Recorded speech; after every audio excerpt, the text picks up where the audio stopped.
And good evening and welcome to the Raleigh Board of Selectmen meeting for March 7th, 2016, the time being 7 p.m. I call the meeting to order.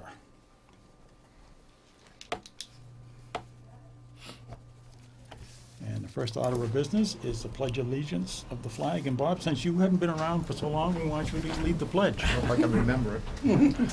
Pledge allegiance to the flag of the United States of America and to the republic for which it stands, one nation, under God, indivisible, with liberty and justice for all. Thank you, Bob. Okay.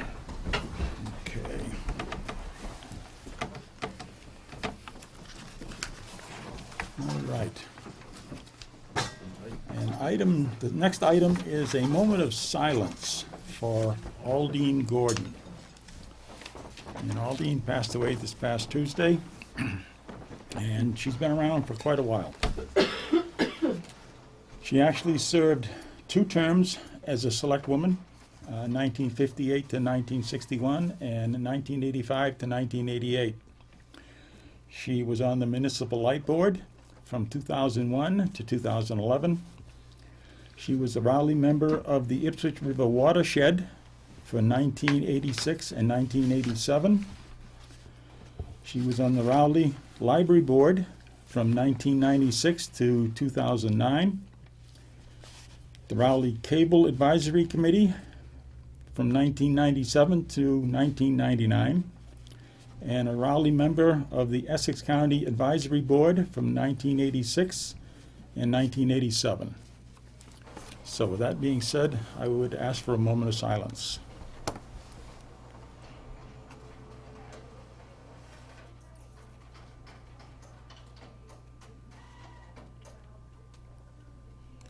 Thank you. I did get a chance to serve with Aldine on the Board of Library Trustees. And, very nice lady. Yes, that really was. Citizens' query tonight will be from 7:10 to 7:15. And our first appointment for tonight is Ron Nealon to discuss interest in filling a vacancy on the Shellfish Board. Ron? Grab the paperwork here.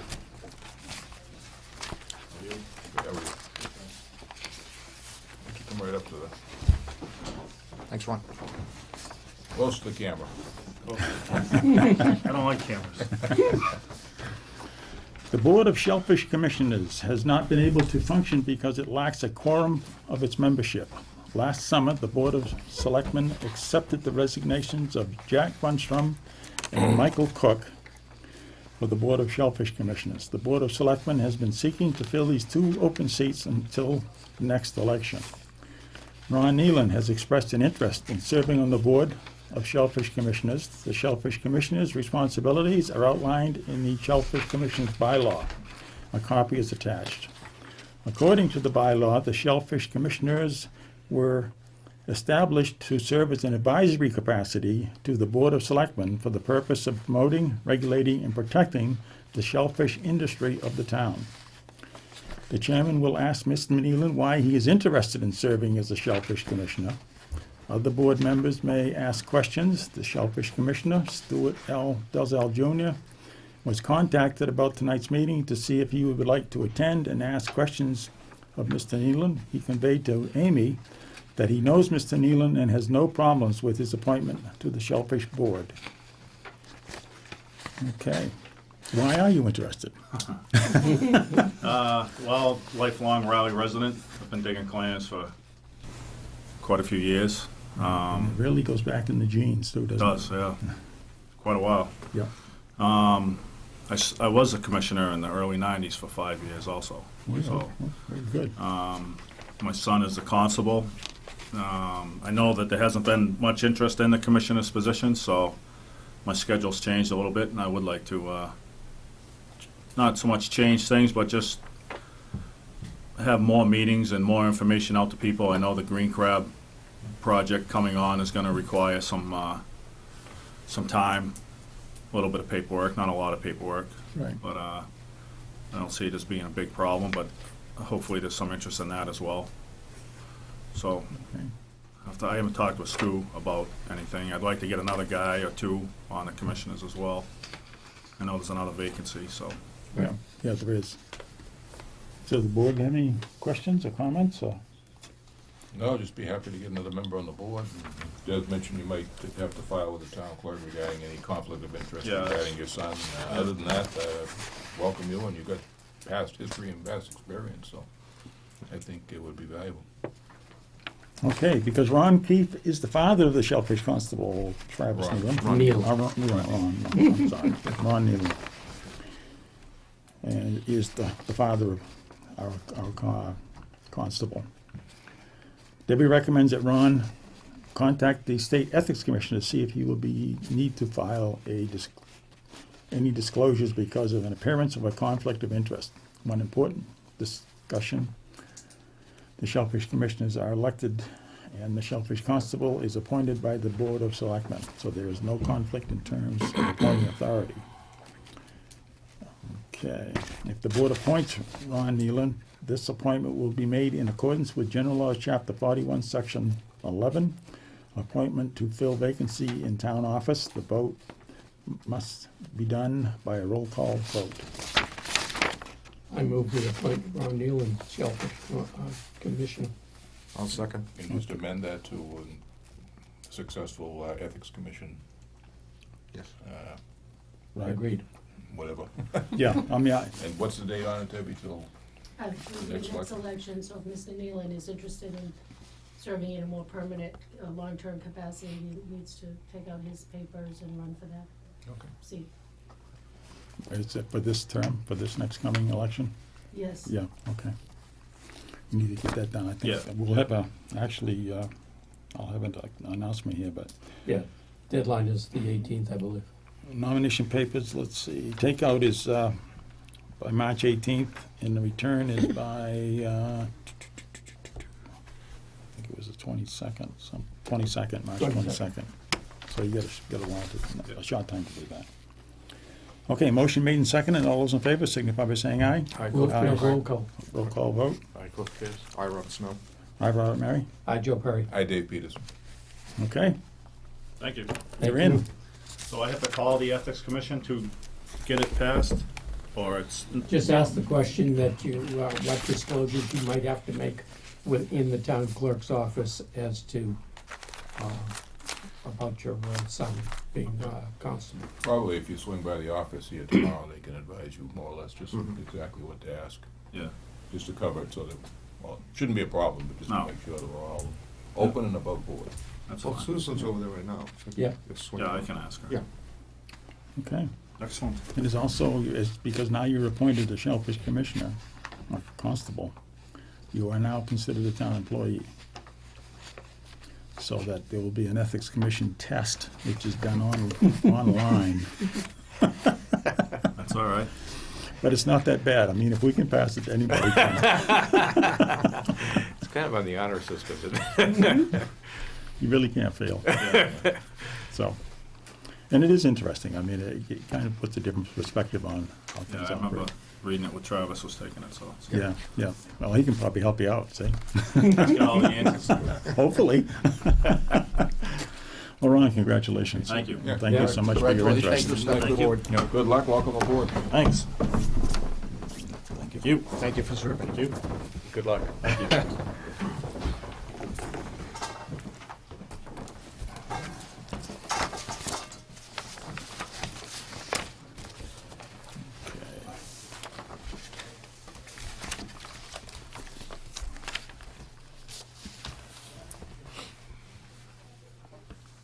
That was the wrong, okay.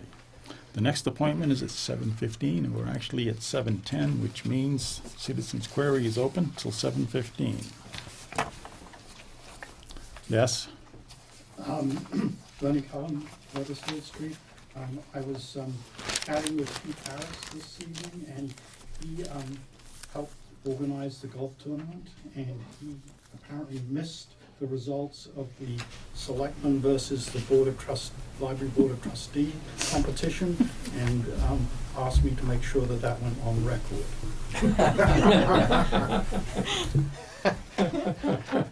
didn't realize there was a competition. I have no idea what the score was. Actually, Cliff played with Janet Peabody, because one of our selectmen did not appear, or called in and said he couldn't make it. And then I played with my wife Joan, the town moderator. And to be perfectly honest with you, Janet had a hole-in-one, I had a hole-in-one, and actually what the score ended up, I really don't know. We actually tied. Oh, we tied? We tied. Oh, that's We good then, tied, so, yeah. it's, we could have had a playoff, a shootout at the end or something. But it was fun, it was As long as you don't deflate the, yeah, flip the ball. That would be pretty hard. No, it was a good time. I complimented Pam and the Ball library play. people. Pam's here tonight for her budget, but it was a good time, and it was snowed that day, so it was kind of a miserable day. So they probably didn't get as good a turnout as you would hope. But 142 people. came really, to play oh, golf, that's so right. Wow. We were very Wow. pleased with Wonderful. the Wow. turnout. Yeah. Yeah, we played right at noontime. We were there right at noontime. We had a good time. It was excellent, and I hopefully you'll do it again. And I don't know how much money it raised for the program, but it was definitely a lot of fun, and we had a good time playing. So. It was over $1,200 for the Friends and good. at least 8 boxes and some cash for the food pantry. Good. Excellent. Yeah, that was a good time, and nicely done, and worked out great, and it was good to see the library. It looks great over there. Yeah, it does. Real asset to the town, even though we're gonna cut their budget tonight. It's a real asset to the town. Is that okay, Bernie? That's all we can tell you. Keith also said that Pam had done a tremendous job. It was Yes. He wanted me to pass on. Yes. those good And we, wishes. by answering you, we broke protocol, because normally we don't respond to Citizens. citizens' I queries. So won't tell anybody. Just Thank you for saying so. in an effort of full disclosure, Mr. Peterson brought up that I was a selectman that couldn't show. I was down in Franklin with my grandchildren, so. I think he was terrified of the competition. No, we had a good time. It was had by all that were there. There was a number of That's what I people that heard. came in after us, and A lot of people came in commented. with kids Good and stuff, time. and they were having a good time. So it really was nice. okay, I also forgot to remember at the very beginning that this meeting is being audio and video recorded digitally. So we'll put that out there. It's an official notice. Okay, is there any other citizens' queries? We got about 2 minutes left. Hearing none, seeing none. Our next appointment is at 7:15. Library Director Pam Jacobson to discuss fiscal year 17 library budget and Board of Selectmen proclamation for our library's 125th anniversary.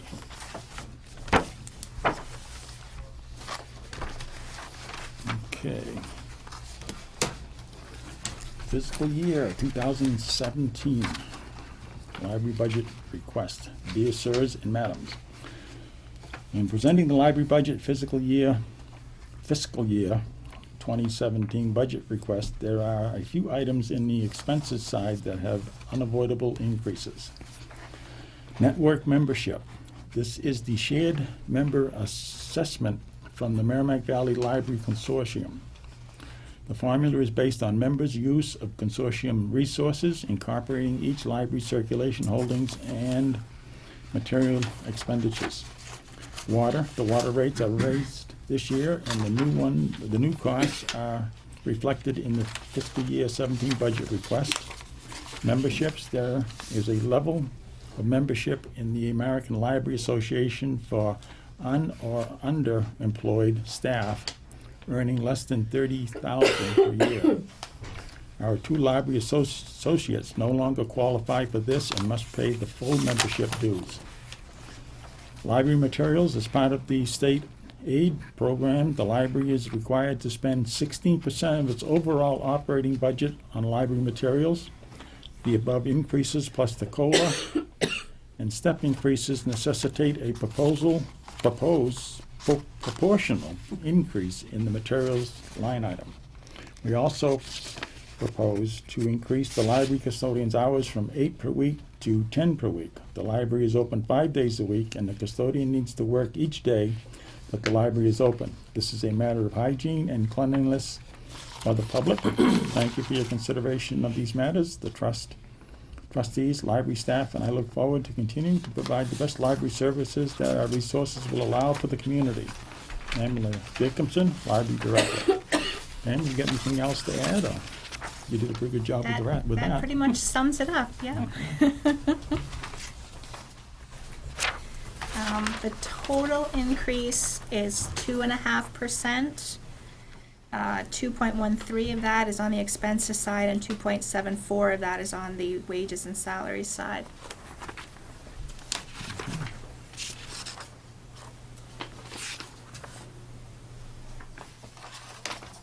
Mr. Chairman, I had a conversation with Library Director Pam Jacobson about the need for her to increase the custodians' hours.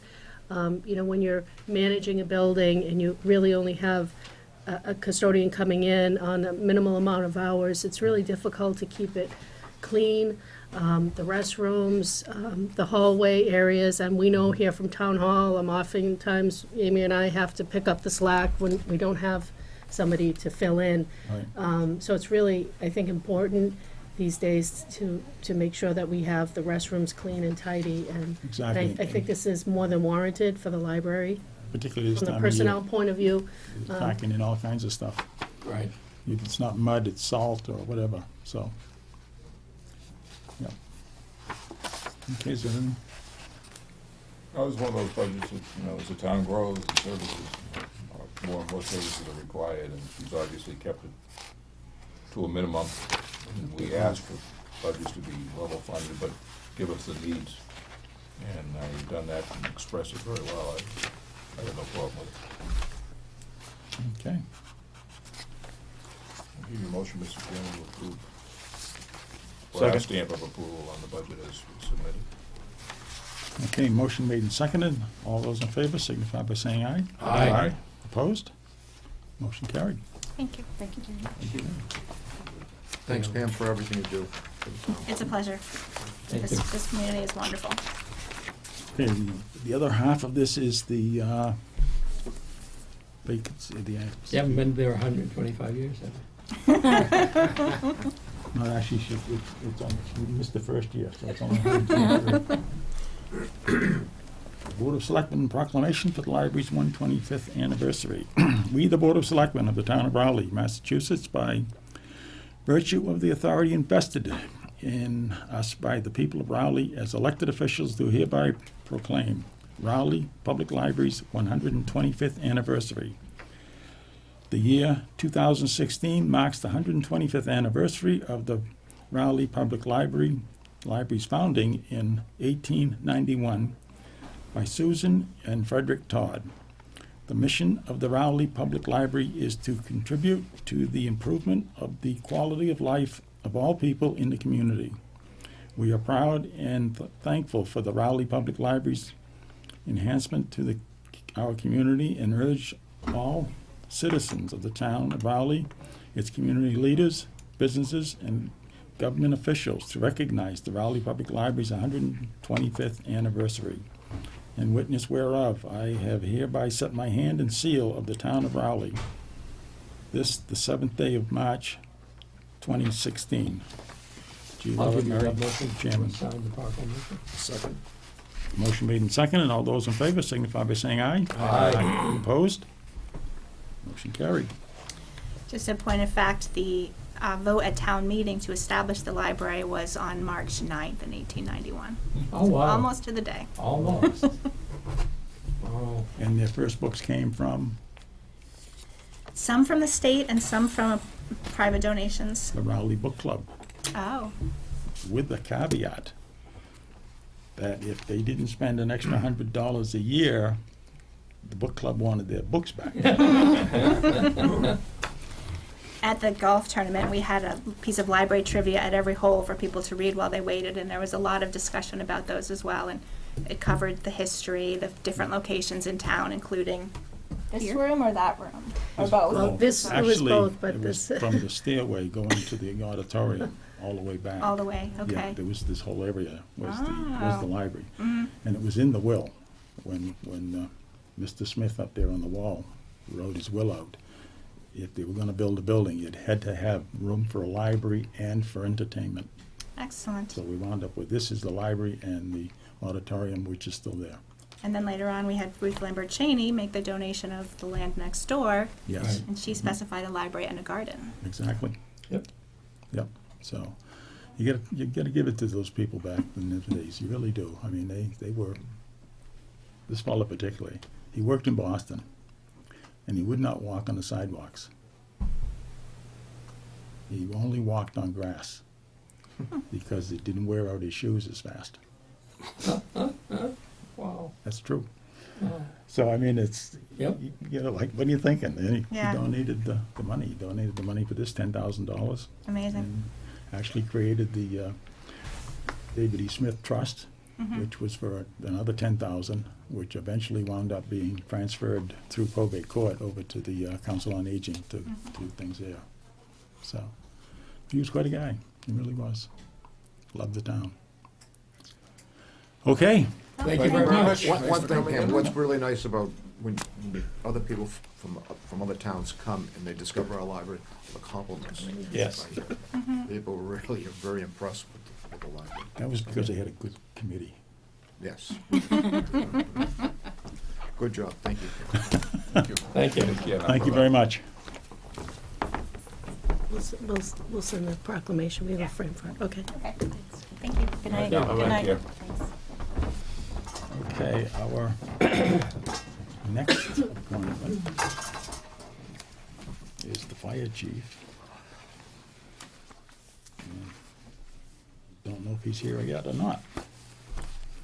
He's around.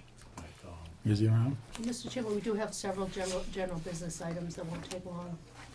Okay, we can hop down to general business.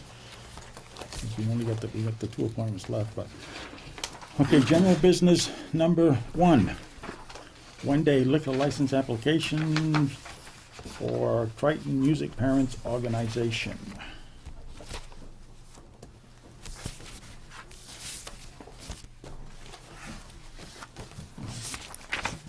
The Triton Music Parents Organization is requesting a one-day liquor license for a beer tasting fundraiser on Saturday, April 9th, 2016 at St. Mary's Church Hall. Chief Mulligan has approved this request. The application is attached. If the board votes to grant this request, they will need to sign the one-day liquor license. Okay, the check is here. And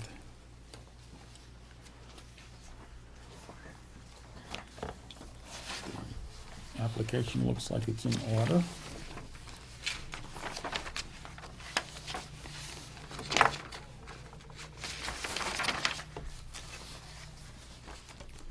They've got a distributor, and I actually got 2 distributors. So, I give you a motion, Mr. Chairman, to approve the request. Second. motion made and seconded. Is there any further discussion? Hearing none, all those in favor signify by saying aye. Aye. Opposed? Motion carried. Okay.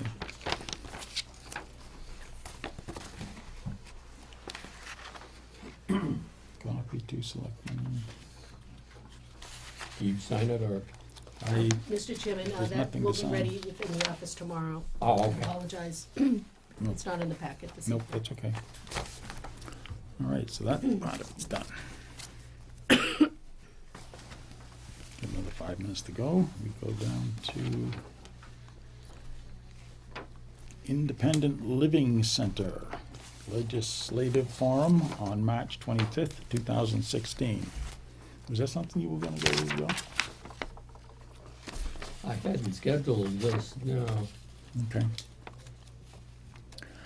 The Northeast Independent Living Friday, Program, Friday. Inc., and the Elder Services of Merrimack Valley, Inc. proudly invite you to attend its legislative forum, a gathering of consumers with state and municipal leadership. Speakers include state senators and representatives, city, town officials, congressional aides, and others.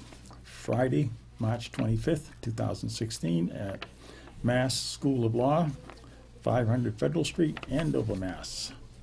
9 a.m. to 12 noon. Keynote speaker, legislative panel, questions and answers. Please RSVP by March 8th, 2016. So if you That's are tomorrow. interested, Yeah, I think I'll like, Would you like to go, Mr. Perry? Anybody else? Okay. No, put me down, I'll go to that also. Okay, I'll leave this form in the folder. Okay.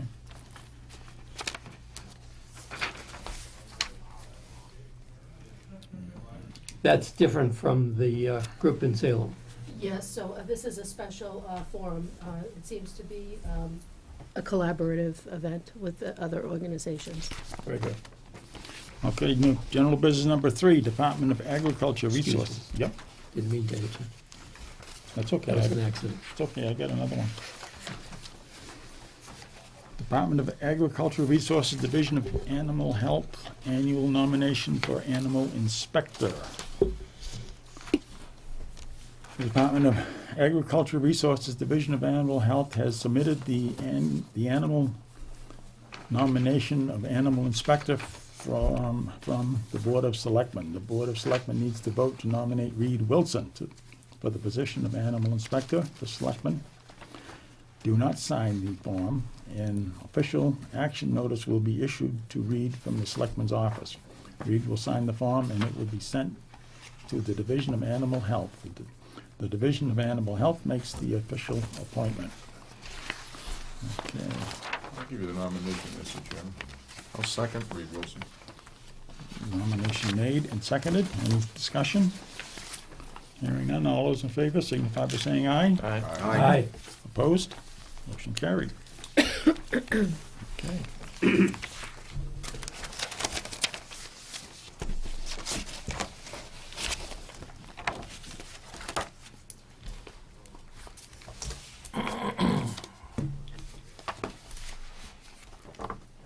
So,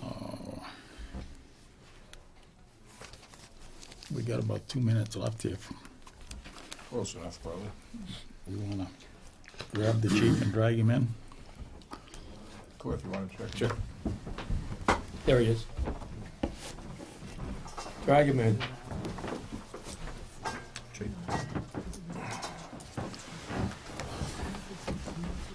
Evening, chief. Good evening. We'll see how it goes when I get done. Appointment at 7:30, Fire Chief James Broderick to discuss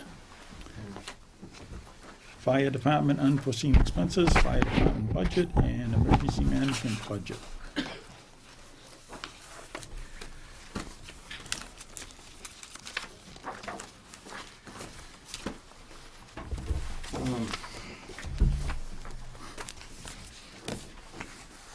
I had some more bad news today.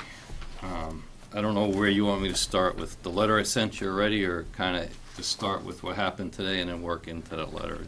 Whatever way you want me to do it, I will tell you. Well, I'm assuming the letter on front is the unforeseen expenses. That would have been last week. Let me see, where did that one go?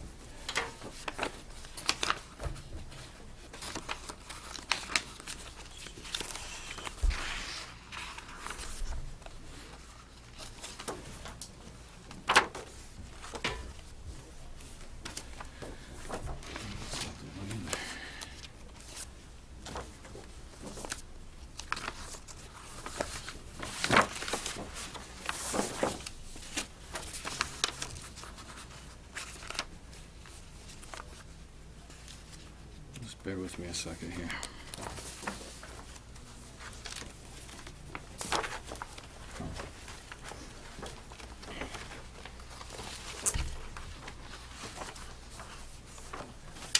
Ah, here it is. What's in that either?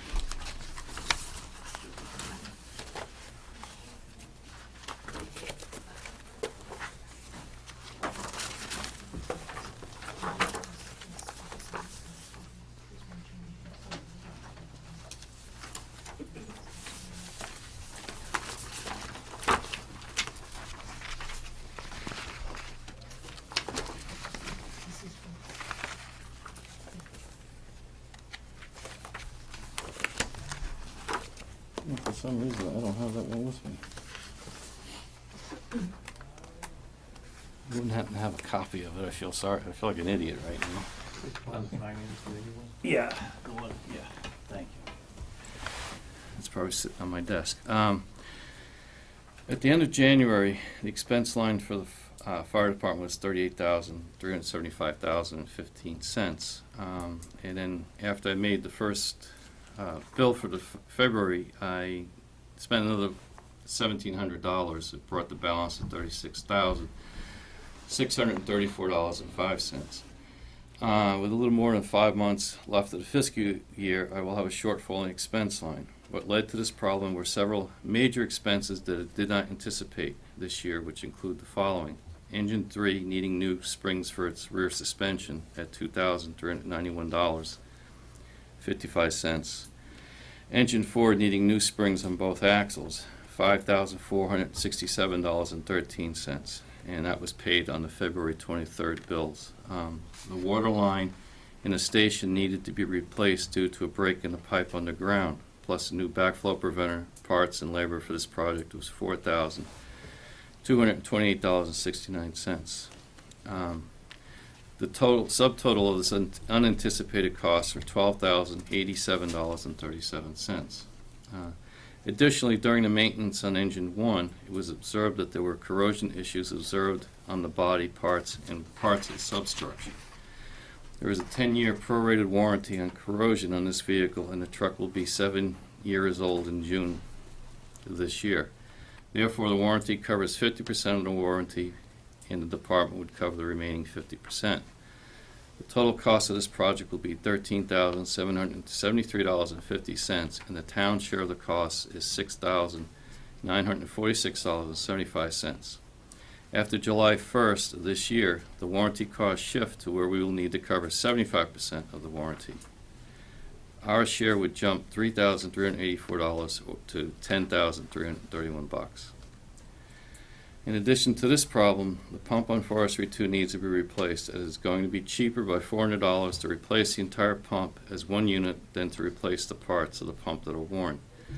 The cost of the pump is $8,677. With shipping costs, it is anticipated to be $9,000. Adding labor to reinstall the pump, the total cost will be about $11,100. When you add up these unanticipated costs, it comes to $30,134.12.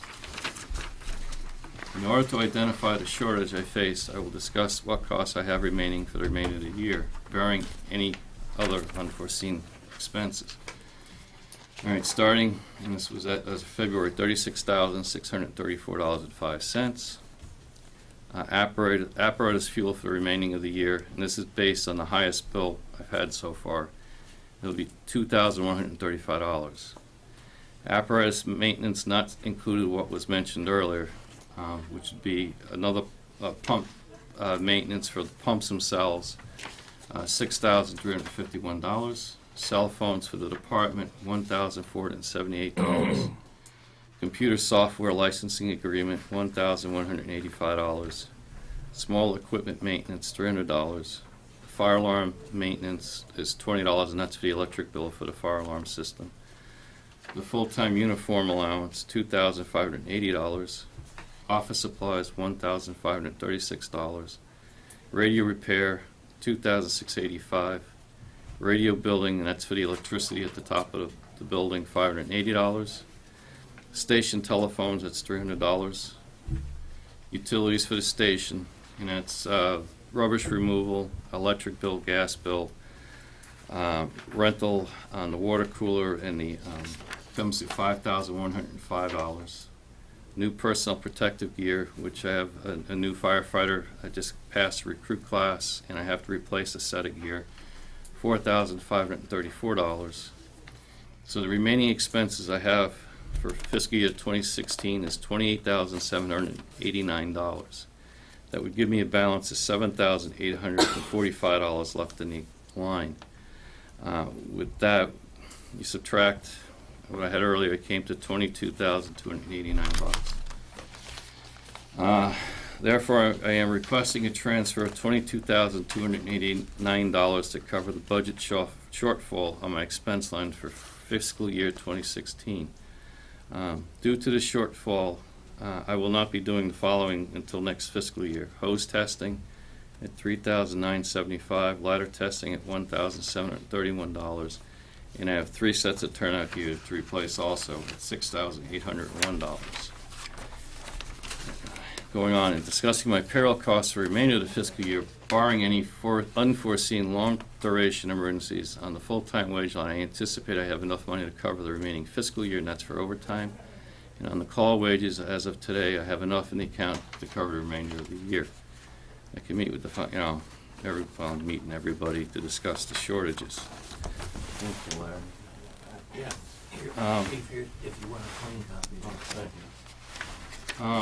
Then today, part of the maintenance that I kind of mentioned about a few minutes ago, I had another problem with engine 4. Try not to get too technical on what's going on. Is that there's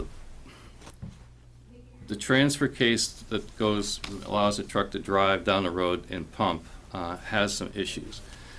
One of the things in that originally was going to be about $731 a fix. Well, when the repairman, the pump guy came in today, we found out that not only do we have that problem, but the pump shift mechanism, which is air operated, when he took that mechanism down, it had a lot of cracks in the yoke that holds the pulleys and bearings inside and gears inside the transfer case, causes them to go back and forth. They've got a lot of cracks in them. They're ready to break. And if it breaks, well, then not only does the transfer, the gears and all that go, but the housing for the transfer case and all the other stuff will become junk. And to fix that, it's going to be $6,000. And that was as of lunchtime this afternoon, so I haven't had a very good day today. So with that, I have an amended letter here for you, and I'll read it to you because you haven't had a chance to read it.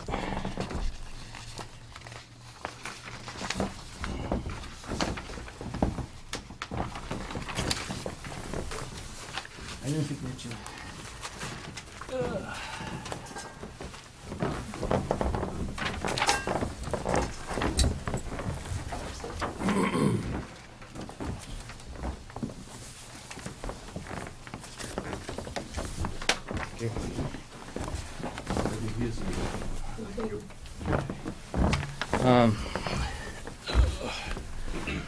Since I submitted my letter discussing the FY16 deficit, I have been informed that the transfer pump shift on the gearbox of engine 4 has serious cracks in the internal parts of the shift mechanism.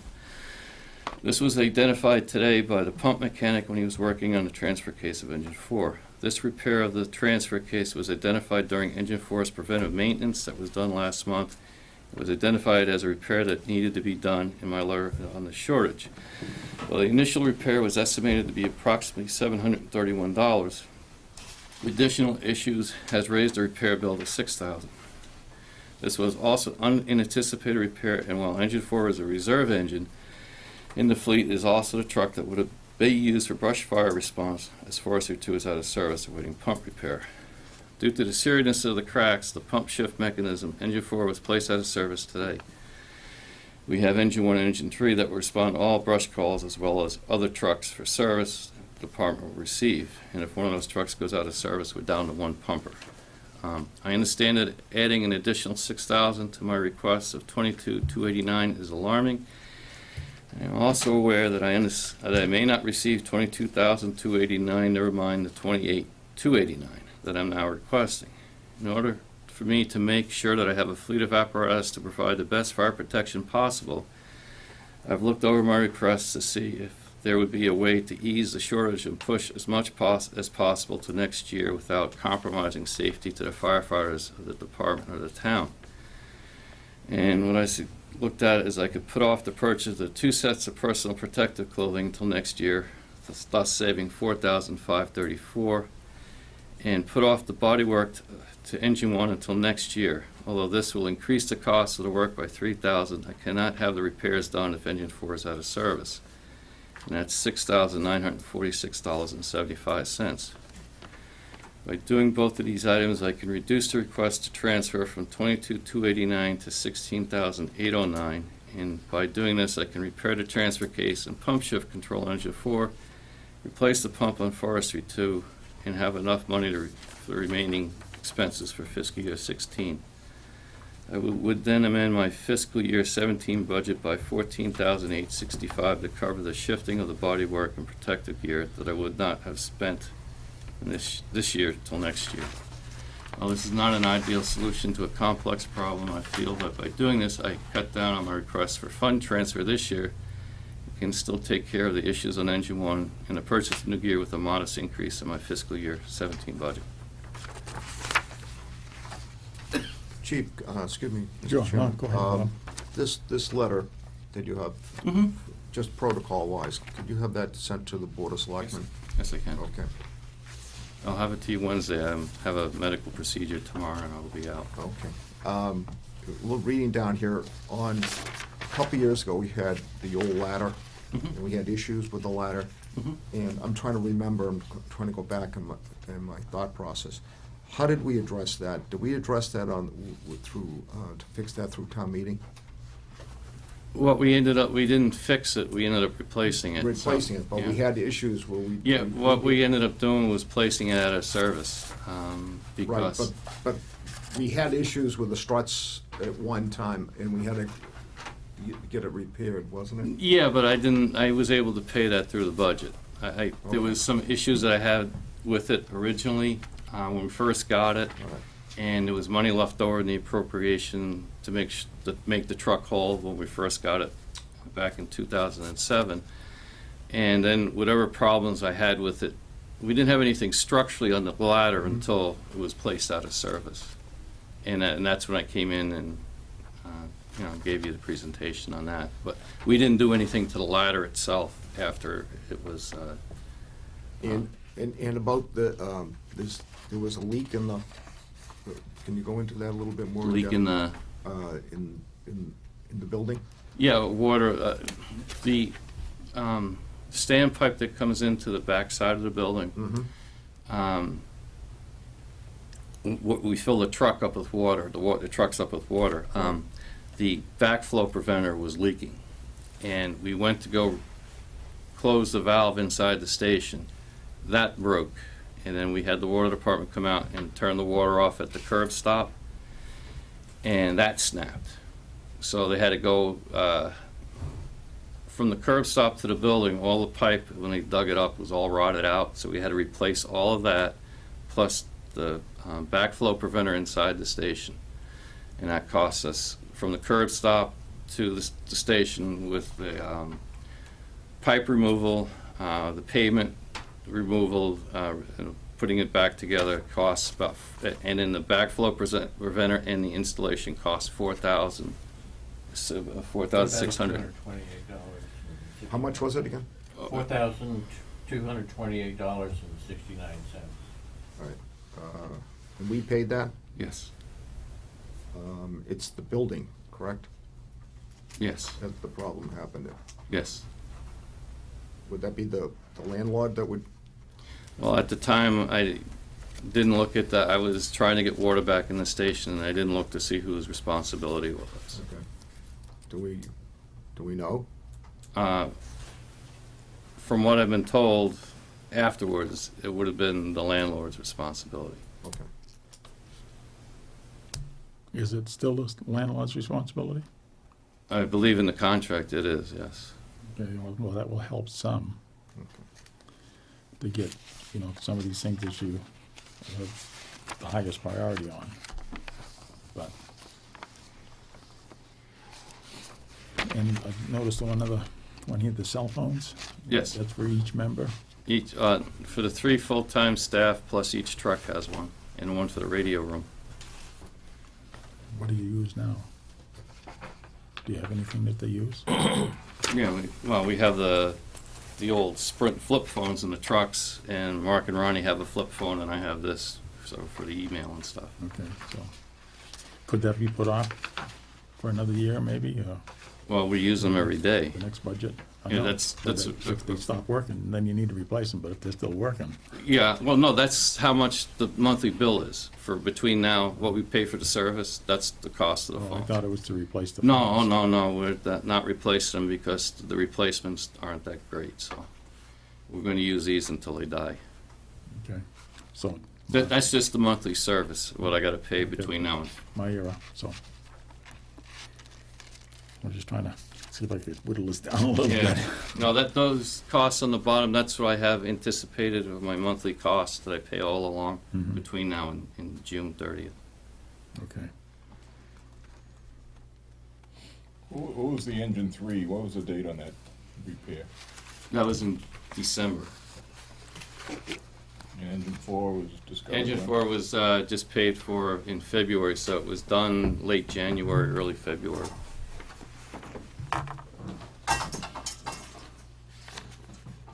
Well, I think we've already paid for the water line in the station, which means if they give us a check back, that money would go into the general fund, not the fire department budget, right?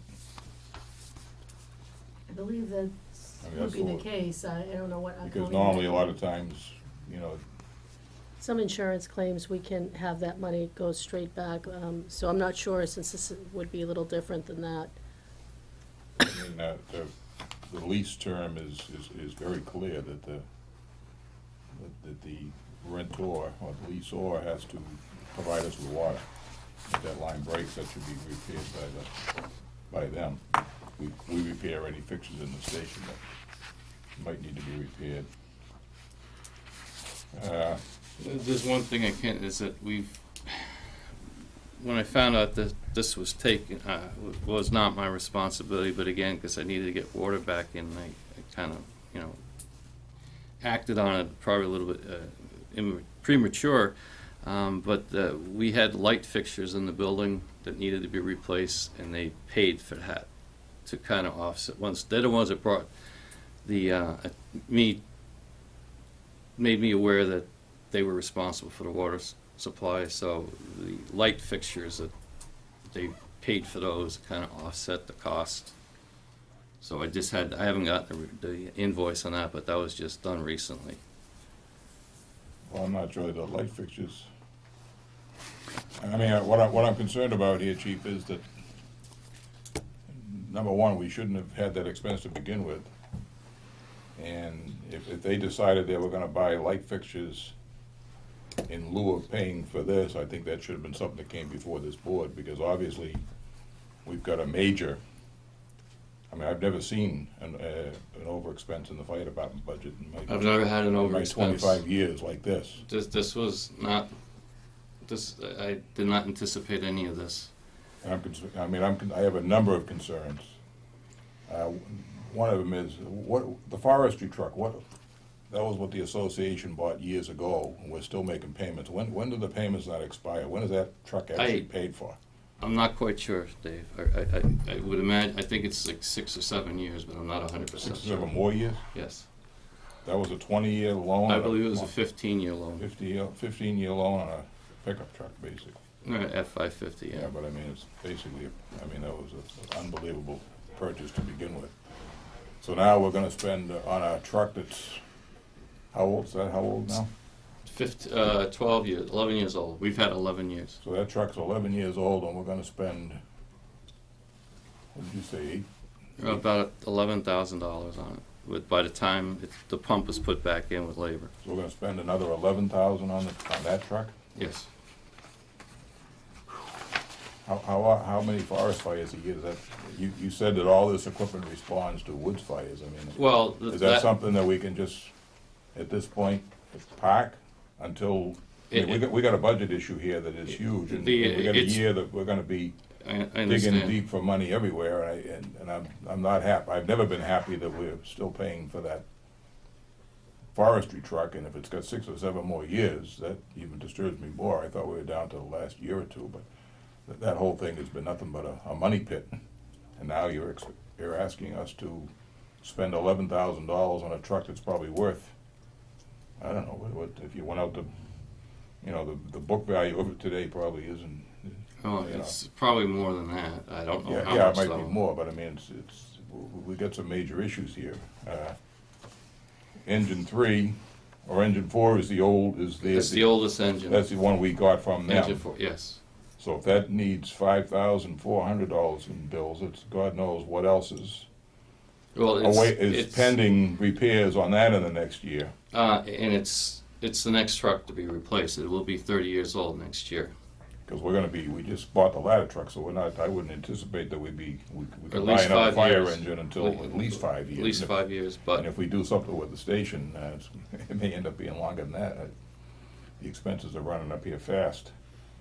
My other concern is the association. We pay them $9,000 a year for rent. As part of their 503C, whatever they call it, a charitable organization, and part of their duty to the town is to be a charitable organization, is to donate back to the town. I mean, they're in business strictly as a firefighting support organization for funds to help the town fight fires. And I'm just curious, in the last year or two, what have they donated to the fire department? The board's had no indication that we've gotten anything from them. Is that where it stands, or have we actually gotten stuff that we haven't learned about? they donated the 2 TVs that was sent. The letter was sent to the board a couple of years ago. There hasn't been anything recently. So I mean, we need help here.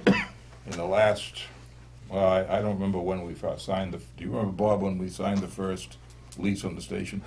It was 2010. 2000, I would say So 2010. 6 years, we paid them $50,000 odd in that time frame. We pay every single bill for that station, from lights to heat to maintenance. We even fixed the cement pad over there, which probably should have been done by them, but we paid for it. I'm just disturbed that the Fire Association has been literally making a profit off the town now for the last number of years.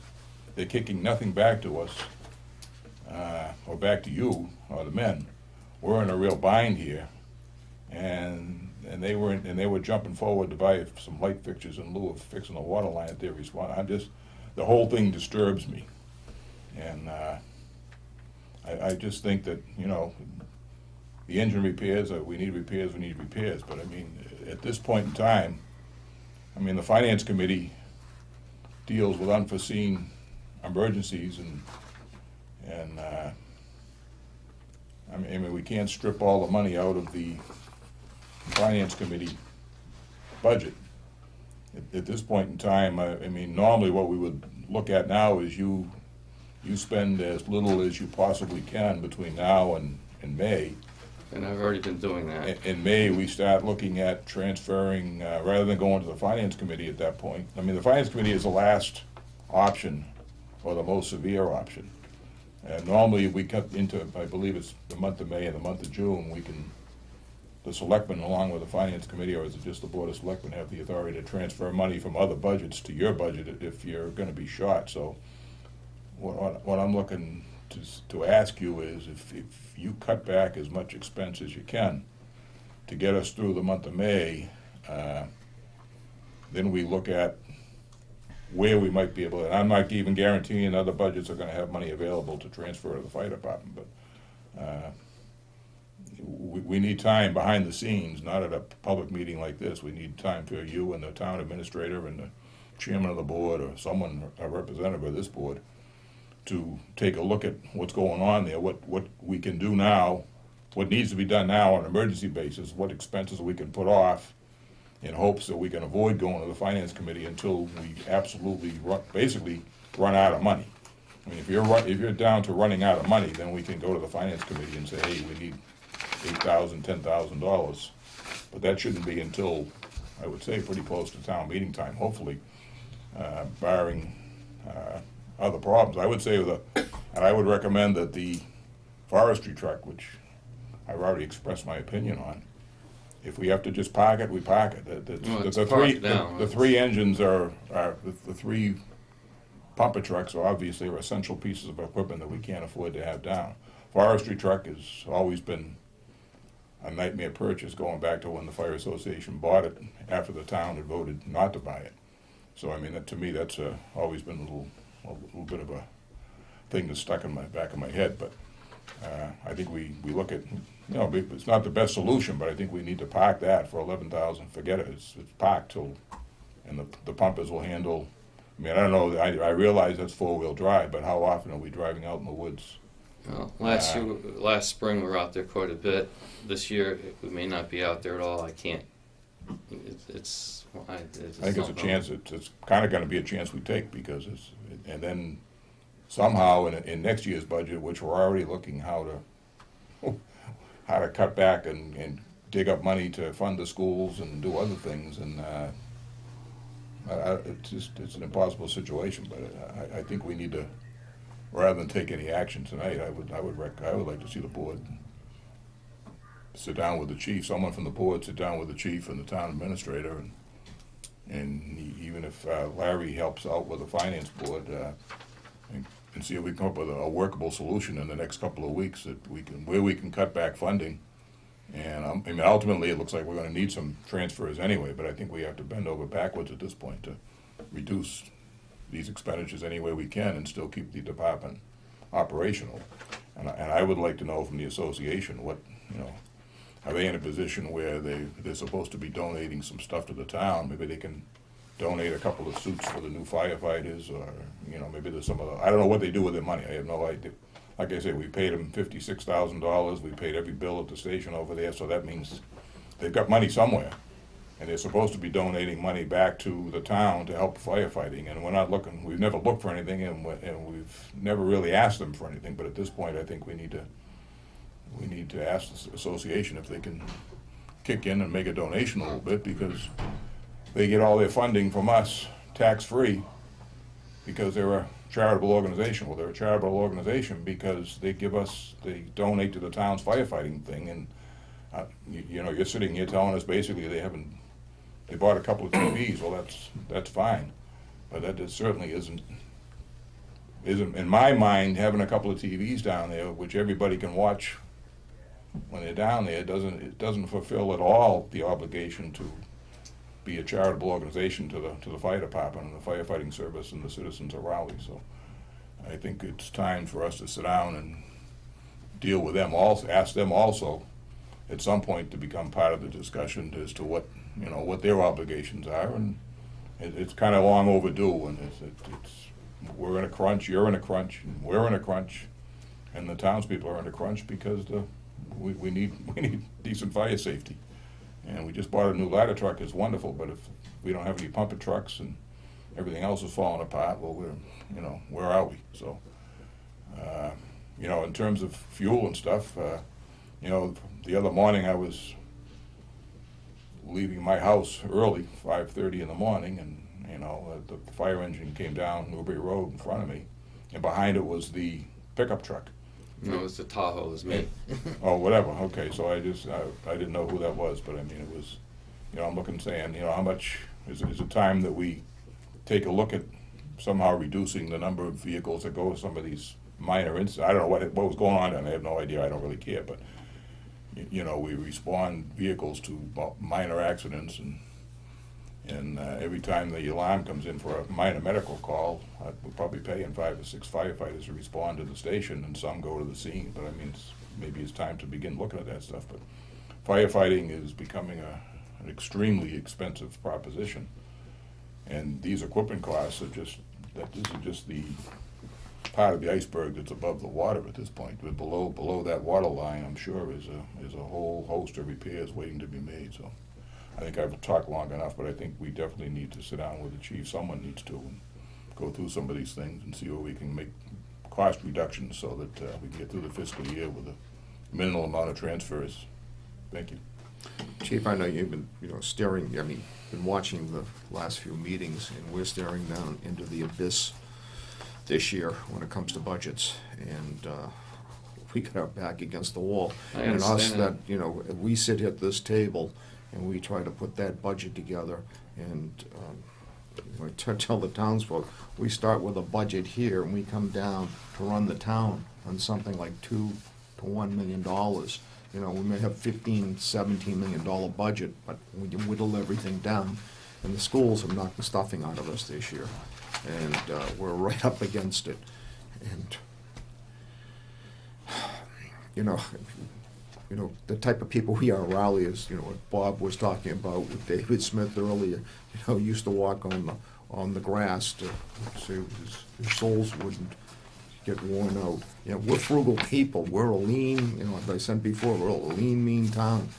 And I don't know what we're gonna do this year. We're up against it. And I've always tried to keep things tight down there. It's just, this is stuff I did not anticipate this year.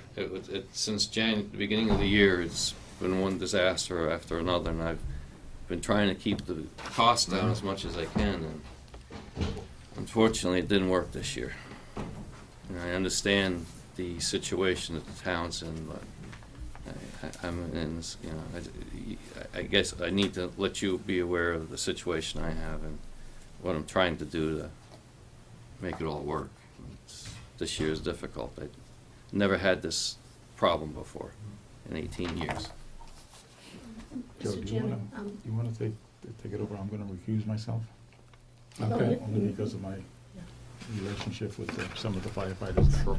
Mr. Perry, could I make a recommendation? I know that Mr. Snow has worked many years on the different aspects of the fire department operations.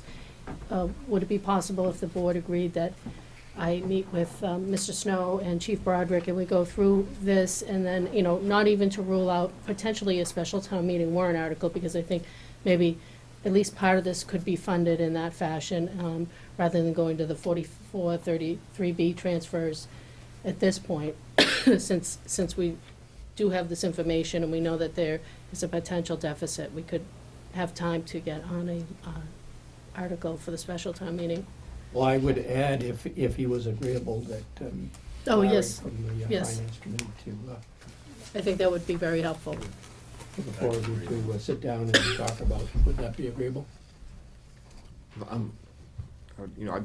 worked with the fire department over the years, so Right. no problem. And just to reiterate, Chief, I'm not, you get these repairs, you get these repairs. There's nothing you personally can do about this. If we fault you, it's because I think you should have come to us back in January or whatever to say, wait a minute, I think I'm gonna have some problems.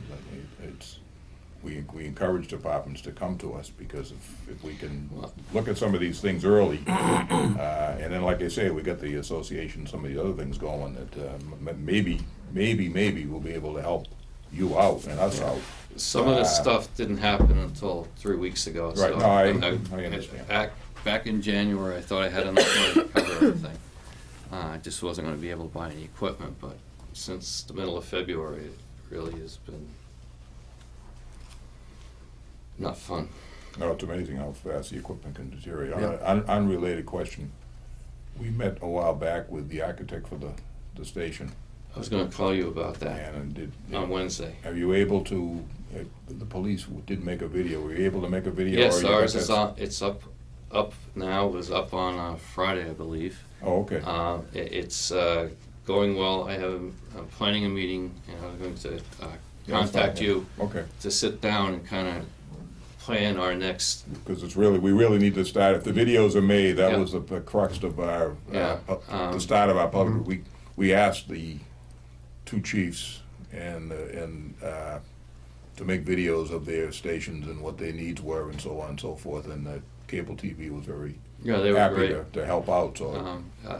if To you- comment on that, before the meeting tonight, we saw the video Oh, for okay. the fire Oh, good. department on the cable. Yeah, Oh, it was good. finished up last week. Oh, all right. I It was very good. Yeah. Had to do Very one voiceover on one part. Needed to be a little We bit really need clearer. to sit down and plan a strategy for publicizing it and hoping we can get some public support. It's gonna be a tough year, but Right. see what we can do to at least start that process, and so that's good. Thank you very much. We have a motion to set up the committee with Mr. Snow. Well, is this gonna be a formal committee by the board, or is it just, having No, I the don't think- chairman? I would It does say need at to this be a point, why don't committee. you just meet informally and Okay. see what you Yeah. can work out and Okay. come up with some solutions that'll help the chief I out. don't think we need a vote, So it'll be you and Larry and Debbie and the chief. just a meeting, that's all. And just to develop several options for Yeah, see what funding. the options might be and what Yeah. possibilities are, and if you maybe can ask the association if they can Sure. kick in. I really think they owe us something for all the money we've been giving them, and they hasn't, unless they got behind the scenes costs, they haven't had to spend anything on us. I mean, they fixed the station, but that was on them to fit the ladder truck, things like that, which was appreciated. But at this point, our backs are against the wall, and if they've got some money available to help out a little bit, and make it their charitable contribution, I think that would be a huge help. As And in the we- in the spirit of what the organization was set up to do back in 1928, I believe it was actually incorporated, so. You know, I don't want, as we go into this year, I'm alarmed with our budget. Yeah, no, I mean, is. it's. I'm alarmed. I mean, If we go in already with and we're gonna have some, obviously, I think the chief is gonna have, you guys working with the chief, you're probably gonna have to increase his budget for next year. I mean, whatever budget he's given us so far is probably gonna need to be amended. Yes, it's level funded, So as I sent it So at in. this point, I would say, until you guys meet, let's not even, it's level funded, there's nothing much to do with it anyway, but let's find out what the increased cost might be for this year as well as next year. And maybe the chief can give us some indication if this equipment's getting older, is there gonna be other repair costs next year that we might, you know, and I don't think we were planning much to do much with a capital request this year because of the lack of money available for next year, but, you know, maybe it's something we need to discuss, a capital bonding for a 5-year bond for some of these, Well, because these fire engine repairs are expensive. It's not like going out and Right. getting a It's $100 not like repair on your no. car. You can see by the cost of these two repairs here, they're relatively minor repairs in the scheme of things. We're talking thousands of dollars for every repair, so maybe it's something we take a look at it and, you know, we may not have the funding, but I think it's something we need to somehow figure out how we're gonna handle these costs. I think you dropped your pen sheet. So, Other things too. Any other comment?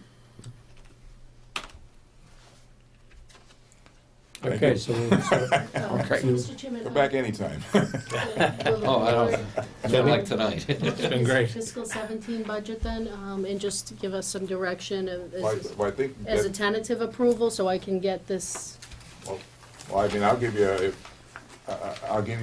give you a motion without even hearing any more if it's level funded with the salary to approve it as submitted, but I think it looks like we're gonna be looking at least a possibility. I mean, this committee has to meet this group Yeah, of people has to meet You have to do it this week. We can in do the it next this week or two, so that there Any isn't a day lot but of time. tomorrow. Okay, I have okay. a bad shoulder that has to Okay. have some And work. there isn't a lot of time, but I'd rather, We can we're sit gonna down get on- into we can sit detail, down I'd on- rather wait On until, Thursday or Friday or a week something or like two that, is- okay? Thursday would be Just so fine. we have an because, accurate budget Bills without going are over tomorrow, it so.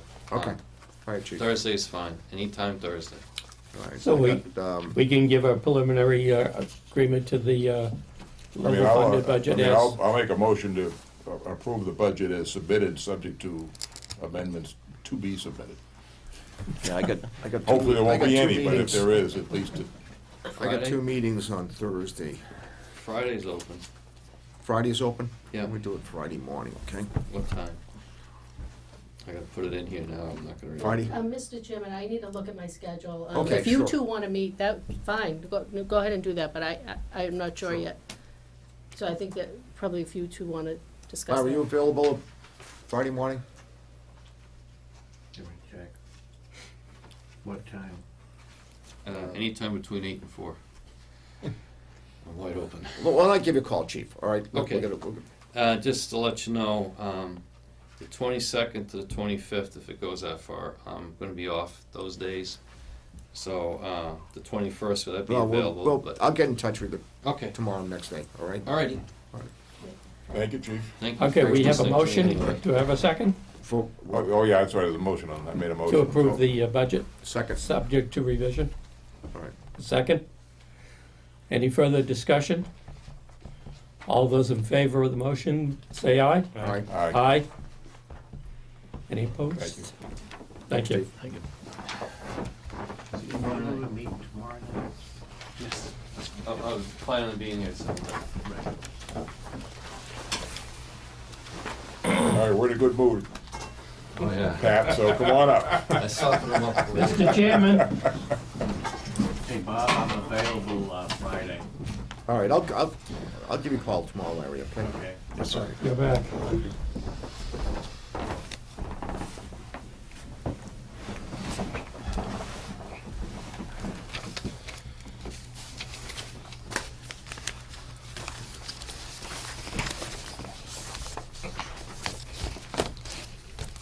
Hi, Patrick. How we doing? Hi, Todd.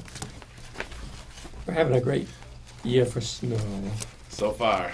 The only concern that I have is that, will we have enough water? Enough water? Yes. Yeah. I don't want to be on water restriction again. Yeah.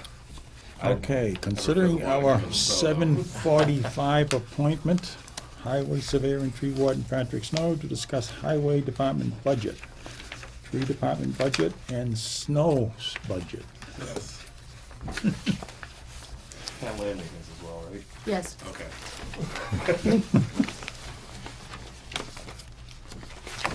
Okay. Do you want to give us a little overview, or?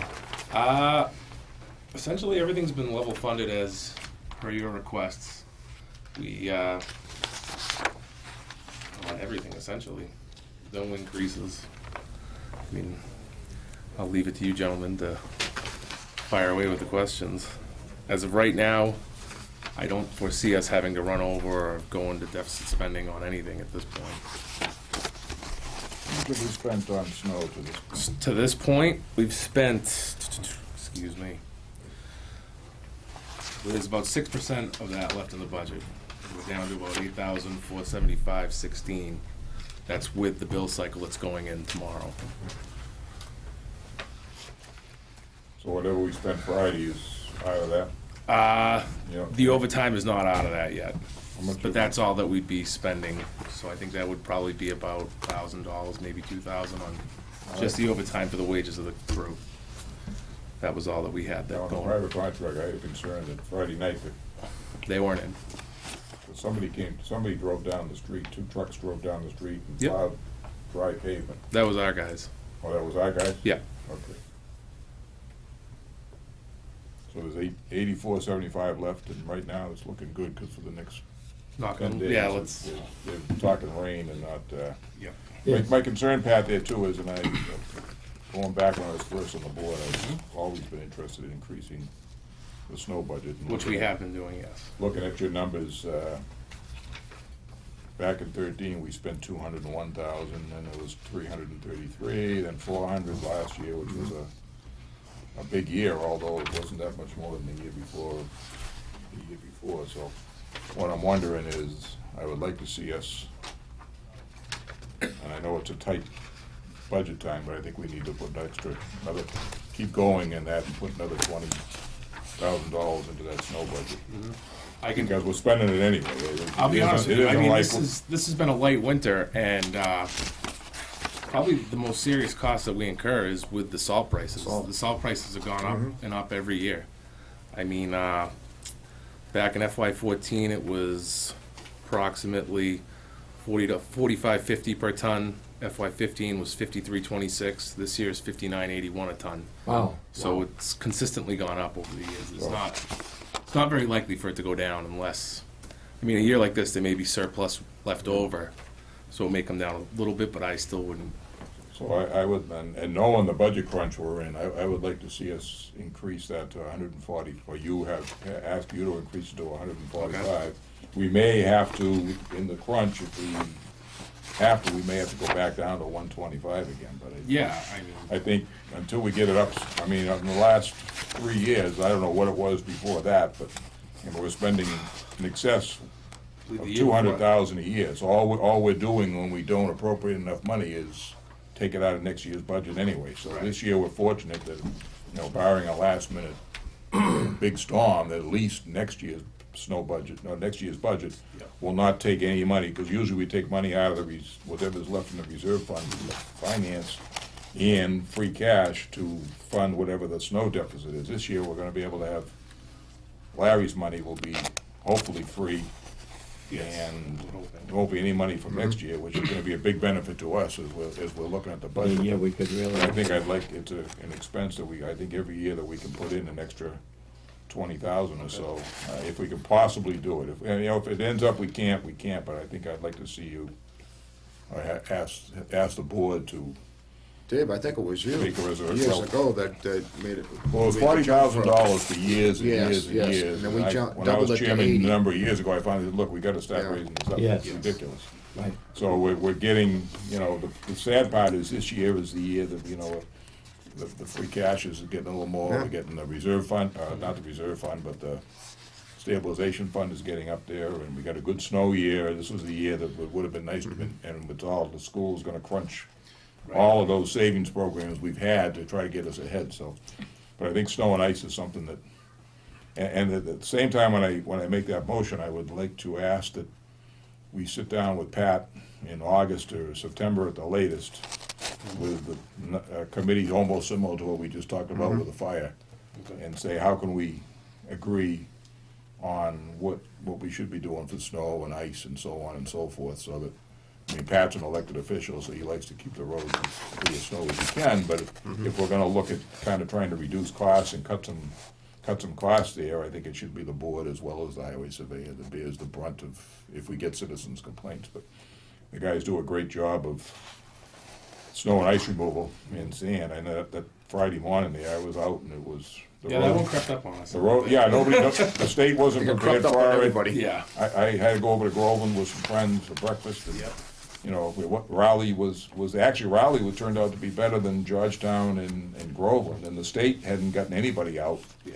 So, I mean, you guys do a great job, and I would like to personally commend you for it, but at the same time, we need to look at, are there ways we can cut back a little bit here and there, just to, Yeah. 'cause especially sand and salt is, like you said, is getting to the point of being, That, like, I mean, it's getting unaffordable, and is there ways we can cut back? Maybe there isn't, but I think I'm we need to willing, look I'm at it. absolutely willing to talk to anybody, you know, Okay, and, so I'll make that motion to increase the snow and ice by 20,000 and set up and with that, compel a meeting of the highway surveyor and someone from the Board of Selectmen to discuss the I'll second that. snow and ice next year. Motion made and seconded. Any further comment? Hearing none. All those in favor signify by saying aye. Aye. Aye. Opposed? Motion carried. I do want to say, Pat, too, that I know you have a definite lack of help over there. You do a lot of things for us in a lot of different areas. And can you, with the lack of snow, I'd like to meet with you, probably Brent, over at the Girl Scout camp. yeah. Fairly soon, so we can see what you can do, because that's one of those projects that we have to get done quickly, and whatever you can do, and then we'll have to hire a contractor probably to finish stuff off, but we're gonna meet tomorrow morning, I think, Yeah, anyway, yep, so we'll yep. talk about it then. But Okay. I just wanna say that, you know, Pat's doing a lot of work at his men have been, his people, been doing some work at the Girl Scout camp. They did all the tree trimming over there and brush removal, and they do plow that during the winter, so it's over and above what's so-called highway work, so it's, and it's appreciated, and the guys do a good job, and we've had a number of letters this year that commended the performance of the department, so we want to congratulate you on the job that's being done over there with a real tight amount of help. Yes, yeah. And I don't know what you put in for capital budget, but you might have heard me that we may not have much of one this year. I did, Just because of the fact that we're under the gun for Yeah, if- major school if expenses. you wanna speak about capital, the one thing I did put in for this year was to replace, one of the large sanders, it's like a 10-yard sander that we have in one of the large dump trucks. The sander that we'd be replacing is a steel painted sander, and we'd be going to a stainless steel sander. The reason to go to stainless steel is you're getting a lot more for the extra money. It's a piece of equipment that that truck was probably up to be replaced, you could keep that sander and put it into another truck. Just mainly for the fact the tub that's made of stainless steel, it lasts as long as any catastrophic damage that could happen to it. You'll have to replace some parts, bearings, motors, things like that here and there, but that's nothing compared to the cost of a brand new sander. And that sander that got hit, That's the sander. is that one, is insurance giving us some money? What's the status? It's an insurance claim. Is it the Are we gonna be able to? other parties' Are we gonna be able to responsibility? get a whole new sander, or are they gonna just fix that? I think they're gonna pay for Yeah, it's- percentage of it as of yeah. right now. We So don't we know may yet, have it's to, still- where this winter has been running so light and we've been getting by luckily with Right. 2 very small sanders covering the job of that 1 large sander. I think that's something we need to talk about, how we're gonna come up with the rest of the funds. Okay. I mean, there's some things we have to get, I mean, that's, yeah, I mean, as Like much as I'd fire- love to like say, fire you know. equipment, we have to have certain that's- minimal pieces of equipment to get. That things. piece of equipment is something I have to have. The for our weather's so department. erratic, we can't depend on the fact that, oh, maybe we'll get another winter like this one. This is probably 1 in 10 that. Right, I mean, ends up that's, like this. that's a piece of equipment right there, that's a huge cost savings to the town, where I'm not contracting out Yeah. a truck like that to come in and sand for us. Now that we're coming up on spring, Mhm. when will the street cleaners arrive? Street sweeping, if we start getting past St. Patrick's Day, Okay. 'cause I have a family member that says, you know, the Irish curse and stuff like that, you don't wanna get past St. Patrick's Day, then I'll start contacting the sanding companies about coming in to do some street sweeping, the line painting, Okay. everything in that nature. So hopefully, early April, I can have them in here to get the roads swept. Patching, The patching's been light this year, luckily. Yeah, The it's potholes haven't been bad, so we've been Yeah, very that's- fortunate there. You know, we've been out weekly patching holes here and there, but nothing compared to what we've had in the years past. While you're here, in fact, speaking of potholes, can you check, and Cliff might appreciate this one, at the Route 1, and it may even be on the state, but Route 1 at Weathersfield Street going towards Oh, the yeah. Girl Scout camp, there's about a 6-inch hole there. Okay. And what happens is, the cars coming off southbound on Route 1 try to cut that corner so you can get off the road so you don't get rear-ended making that turn. Yeah, okay. And if you could even put some Yeah, I coal can take a pat, look some at that, hot yeah. top, or even some of that Mhm. road tailings or whatever, in Yeah. there, that would be a real help. That's something that we can definitely handle, I think. Okay. Other than that, I've called Pat a couple of times. no, they're about very good potholes, about people. And the response has been great. My neighbors, you know, Yeah. we had a problem at the end of the street, and they were very grateful for it. And then a couple of other places in town, you addressed them, so. Yeah, you do and a I great tell job. people Thank all you. the time, if you see something, Yeah. please call us, because I can never, you know, our eyes aren't everywhere. We try to keep as much, you know, I try to check the town daily and things like that, but there's still times you miss things here and there. Yeah, especially this time of year, they can develop Yeah, real quick. yeah. I'm sorry. Did we vote that motion, or did we We vote the haven't. motion, Debbie, or did we? We haven't had a We have a motion yet. motion on the table. No, I made the motion to I think I increase the seconded snow it. budget by 20,000. Oh, No, okay. wait a minute. Yes, It's Did we voted. vote that already? yeah. Yes. Okay, so I don't, did we? You voted on the increase to the snow and ice. Okay, Yeah. we did vote, all right. Into me. We're getting old, we can't remember. We didn't. Remember 5 minutes ago? It's a big blur tonight. Okay, Pat, get out of here while you can. Yeah. I can't get out of here yet. What about the rest of them? Yeah, I still got 2 more to get Oh. through. One thing before we do move on, I did speak with Deb about us getting together after town meeting and everything to meet with the personnel board so that we can, you know, start to review some of the current positions that we have listed for the highway department and think about making some changes and Yes. things of that nature. I just wanted to mention that to you gentlemen. Okay.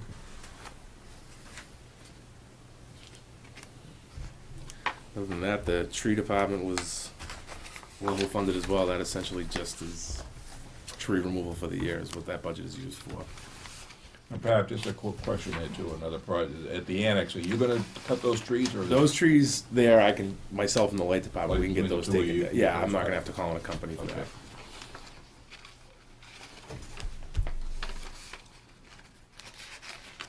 And with the town land maintenance, I know there's 3,500 in there, and it's always a budget that we haven't really used or haven't spent the total of every year. But now with the Girl Scout property basically here all the time, and Bob, as you know, with the mowing for a couple of fields that we maintain there, I would like to see that stay at 35. Just as the grass can grow funny some years and grows a lot faster others, and that's my only concern to keep Same, that. same with the trees, Pat. You get a wet spring, and trees grow like crazy. Yeah. So that's really all, that's my wish list right there, I guess you could say.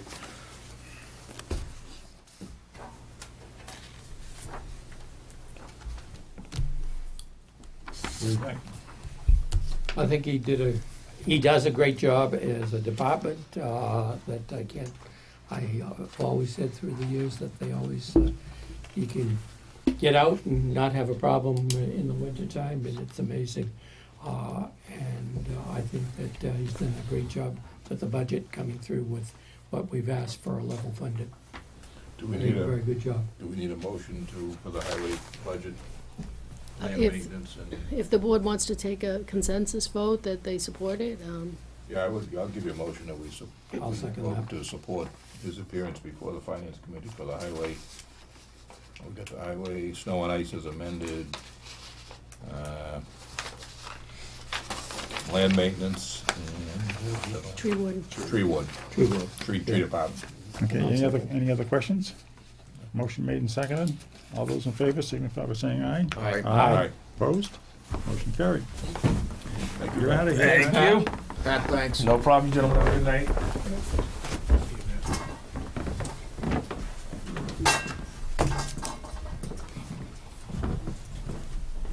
Okay, our next agenda item is old business. And we'll discuss the following. Request from Triton Superintendent Christopher Farmer to extend the due date for the final fiscal year 17 Triton budget.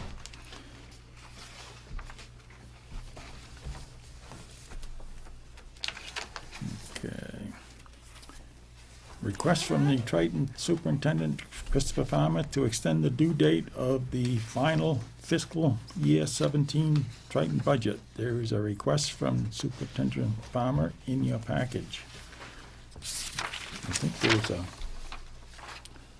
change to that. Is that the first page, Deb? A? It's A, letter A in your packet right here. Okay. To the town manager Salisbury, to the administrators of Newbury and Rowley, dear colleagues, in line with the discussion at Tuesday's evening meeting of the District Communications Committee, the Regional School Committee voted unanimously at its meeting on March 2nd, 2016, to request that the Board of Selectmen of the towns of Rowley, Newbury, and Salisbury agree that the due date for the submission of the district's fiscal year 17 final budget be postponed from March 15th to March 31st, 2016. The purpose of the delay would be to see if further information becomes available that would enable the school committee to reduce the impact of the tentative budget on the towns. I would be grateful if you would bring the school committee's request before your boards of selectmen respectively. Sincerely, Christopher Farmer, Superintendent of Schools, Triton Regional School District. If I could comment, Mr. Chairman. Yes, I was gonna ask you if you wanted to make a comment. Yes, I do. Okay. The school committee is seeking only, the delay for further information would be coming from the state legislature as to what their budget is for fiscal year 17. And so that they may tweak their numbers a bit, but there will be no adjustment as far as the school committee is concerned. So they're looking for further figures. They want to see whether they can get more money out of the legislature than what the governor's proposed budget is. And there is a possibility, but who knows? What do you mean, Joe, there'll be no adjustment as far as the school committee is concerned? The school committee has voted their budget. So They're unless not there's going to more make any- state aid, there they're- won't, that's it, right? Right, they're not going to do, make any further adjustments, cuts or otherwise. Mhm.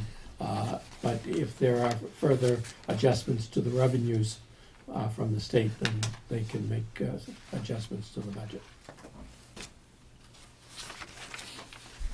We basically, last week, the board had a consensus that we would support, we had no objections to it. I know we were missing Bob and Bob weren't here. So we just need a formal vote. Right. Okay, so gotta make the motion. I'll make that motion. Second. Motion made and seconded. All those in favor signify by saying aye. Aye. Opposed? Motion carried. Okay, I guess there's one more item here for the Pine Grove School project. Assistant Superintendent Brian Forget has sent us the school building committee roster. He said that the school committee would like to have 2 teachers and 2 parents. Could the board please review Brian's outline? See attached email. I'd like to comment on that also, Mr. Chairman. Okay, why don't you do that, Joe?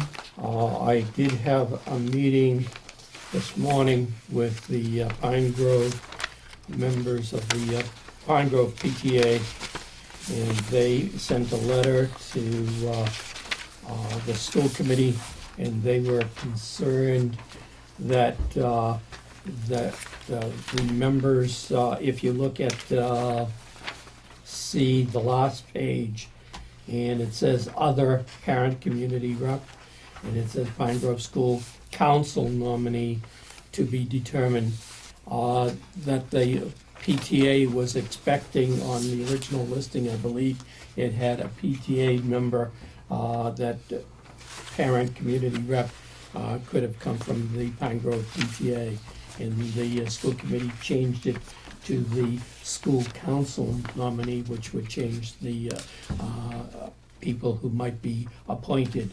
And the PTA is concerned about that, and they would like to have members of the PTA on the committee.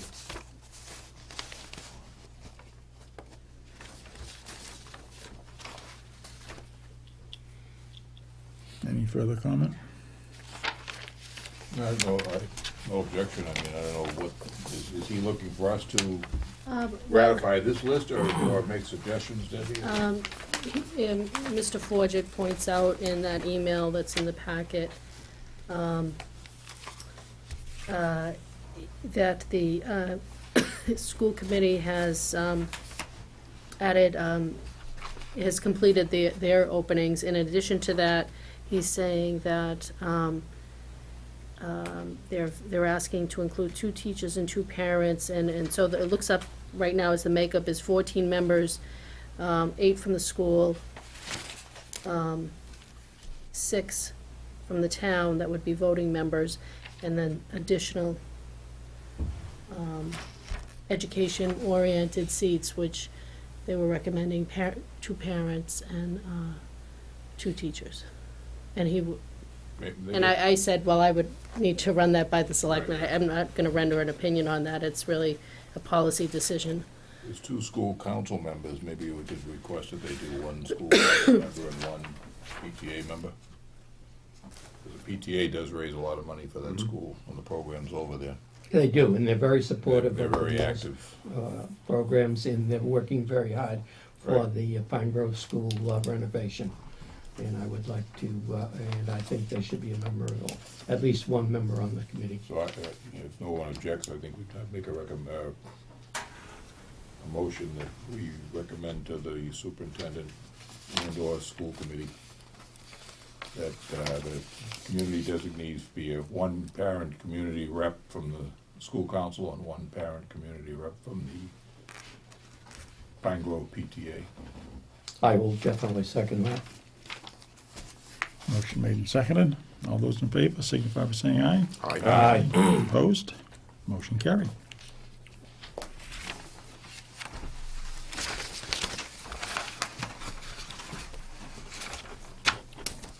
And I think that takes care of that part of the old business. The next one is old business. Discuss funding requests submitted to the Community Preservation Committee and CPA finances.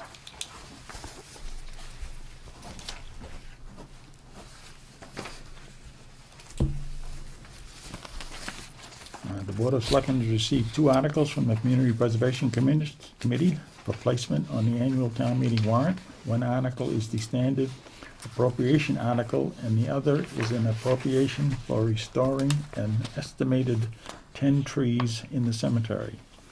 Debbie also met with Vanessa Johnson Hall of Essex County Greenbelt to discuss their CPA application seeking funds for the purchase of a conservation restriction involving the Mahaffey Tenney property. Ms. Johnson Hall contacted Debbie today to inform her that the Greenbelt organization would like to hold off on the application at this time and come back after the conversations with the family members are complete and she has more details on the project. She's planning to work on this project over the next several months and would like to come back with an application for consideration at a fall town meeting. She told Debbie that she would like to meet with the selectmen when the details are worked out with the family. Okay. Is there any discussion on the items? I'd like to take the two articles that are for consideration separately so that we could talk about them. To appropriate our reserve from the Community Preservation Fund fiscal year 2016 annual revenues. And then to separately discuss the other warrant article. Okay. That would be agreeable. Yeah, I think the appropriation is a standard article that they determine. I don't think there's any controversy with that one. Right. I would move that we approve the appropriate the Well, one of them's a standard article. standard article. It does the appropriation.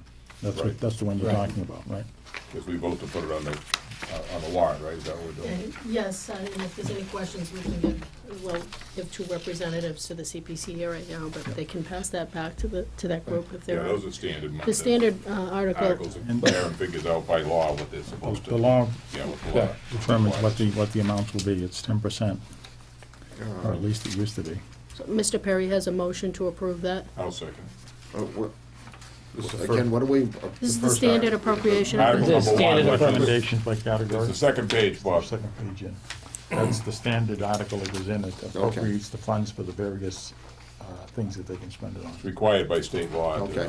the law that created the CPC to have certain amounts of money in think it's each like 10% category. Okay, of the that's the funds have to standard go to- article, okay. Yeah, This isn't about no, the summit. No, not yet. That's next. Because I just want to ask a question. That's why I wanted it separated. Oh, okay, Yeah. all right. I second it, so. So motion made and seconded. Any further discussion? Any other inquiries? All those in favor signify by saying aye. Aye. Opposed? Motion carried. Now we go on to the other article, which is, article is the standard appropriation article, and the other is an appropriation for restoring an estimated 10 trees in the cemetery. That's the one I think you want to discuss.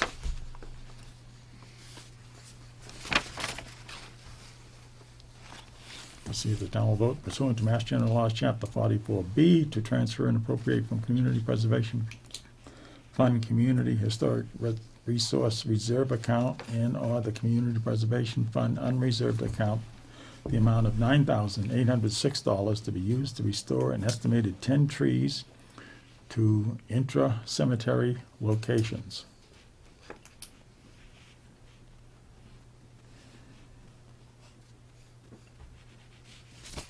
Is there any discussion, comment, thoughts? I'm looking at the note at the bottom. The Board of Cemetery Commissioners Chair Arthur Page described a plan to undertake the restoration of about 80 trees in desperate locations over time.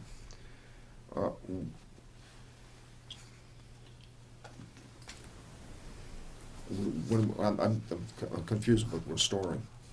Are we talking Planting. about- Well, Planting is probably a better word. Yeah, that's what I mean. It's restoring, I was like, we're talking maintenance work. Yeah. Right.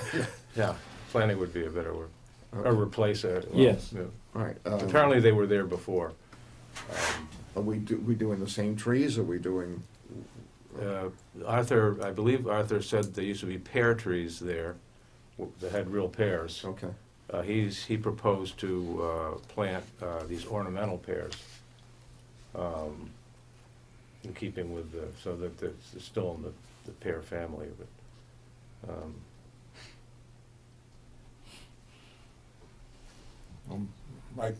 My concern is, I'm not sure how historical this is, number one, but number two is, in reading the article, this was the first of apparently 8 years of articles for a total cost of $80,000 to plant trees in the cemetery.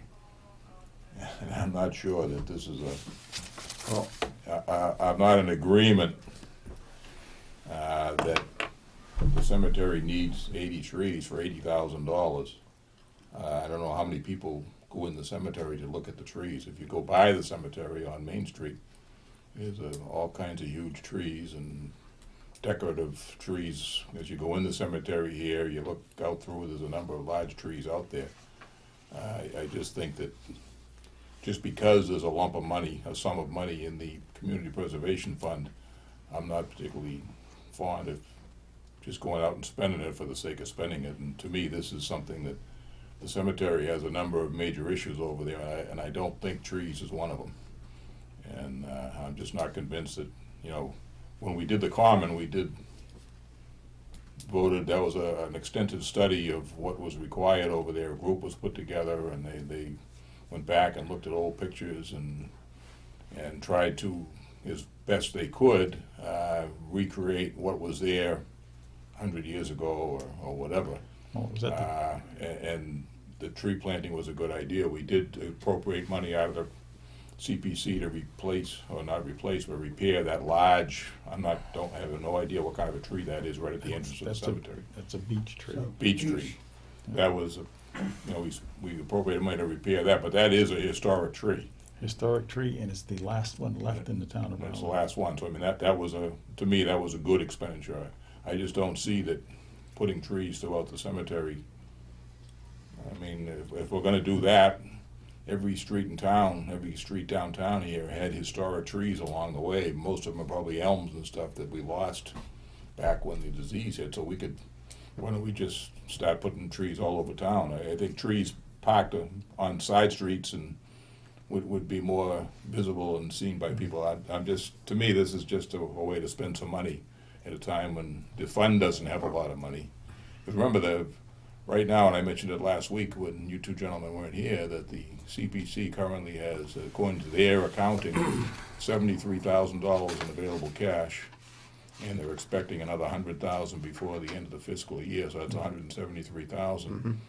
There are a number of requests in there, and we're gonna have requests ourselves. We're gonna, hopefully this spring into the early summer, we're gonna be looking at the elevator study for the annex. Center School Annex. We desperately need No, town we space. desperately need that, and then I would think that if it's done in time, that in the fall town meeting, or at the latest next spring, we're gonna be looking for probably upwards of 200,000 or more to put the elevator in that building, and that's an allowable expense for the CPC.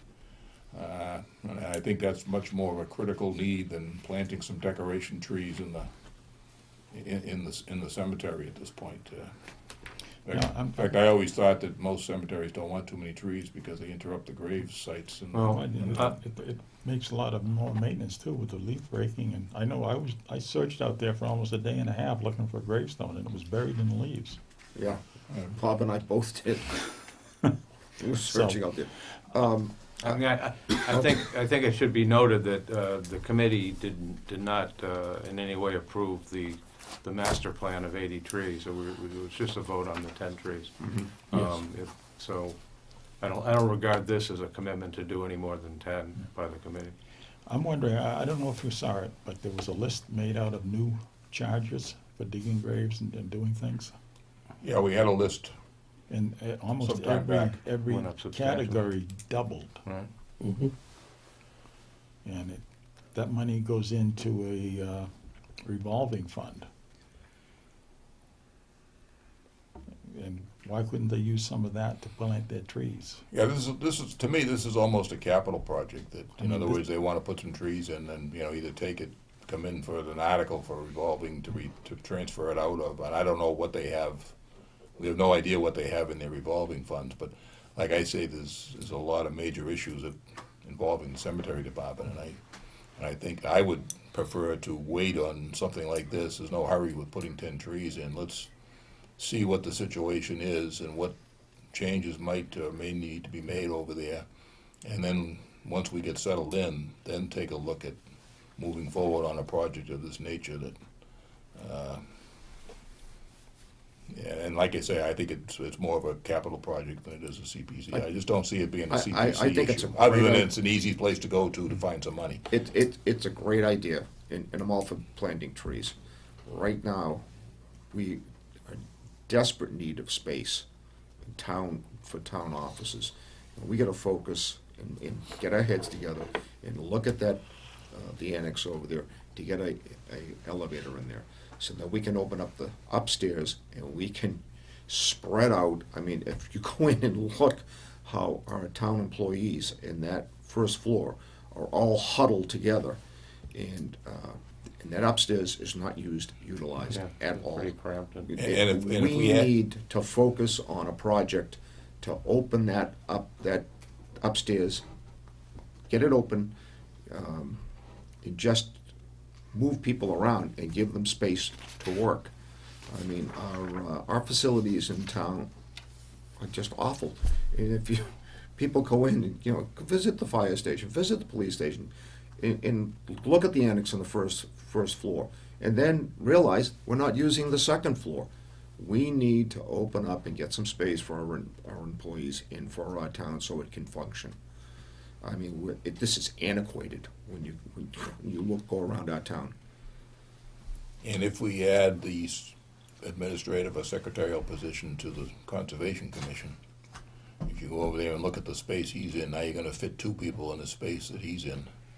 I mean, it's just, he can do it for a while, but there's no privacy over there. Anybody, between the planning, Board of Health, and Conservation, any one of those people Yeah, there's no carries privacy on a at all. conversation. Again- Everybody, I know whenever I go over there and need to talk to one of those departments on an issue, I go in the conference, you have to go in the conference room if it's available. Yes. So that you have some privacy and everybody doesn't know what your business is. So I mean, to me, that's a absolute, This is a great idea. yeah. it's But we just- have to focus on something really important right now, and I think opening up the upstairs and the annex is really important. That's something we need to focus on. Again, after we get the elevator, after we open up the upstairs, then we can look at projects like this. And again, I'm all for planting trees, I think. But right now, Plus, it's a matter of how much money is gonna be available for different projects. yeah. On that note, when you look at the spreadsheet, $285,000 from the proceeds from the sale of the Brad Street farm Mhm. has been set aside. I don't know the answer to this question, but I'm wondering if that money can be repurposed to another historical project like the annex building. It probably can, but I mean, I'm concerned, Cliff, that No, I'm just pointing that out. Right, right. Yeah. That may be a possibility. I agree with everything that's been said today. But I think we also need to sit back and let's go back to accumulating a little bit of money. If you look at that spreadsheet, and I brought this up last week when you gentlemen weren't here, was that buying the Brad Street property in 2006 and the Girl Scout property last week, we've indebted the CPC to $5.25 million in the last 10 years. People complain about the national debt and state debt and all kinds of debt. We've prided ourselves on keeping the town's debt to a minimal amount, and I don't say that these are bad investments, but I think we've really stretched out that money to buy land to the greatest extent possible. And I think if we got $173,000, and I understand that other money's sitting there, which we can use probably for the elevator or something else that's historical, but I mean, is there anything wrong with just saying, okay, let's accumulate some cash, because there may be other pieces of land or other projects that we want to do that's going to require some land, and I don't really want to be. I don't want to have to go out and borrow any more money, because I think we've borrowed from the CPC funding the amount of money. We're indebted till 2027 for $5.25 million.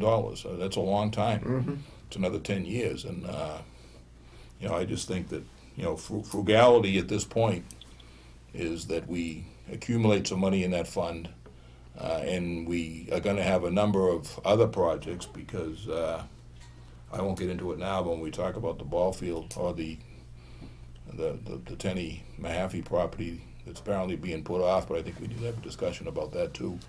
I think it's important that we keep money available for future use, and just because it's there doesn't mean we have to spend it. And I think we need to, at this point, be a little frugal and say, hey, let's sit back and hold on to the money and let it build up a little bit, and then when there's another need comes along.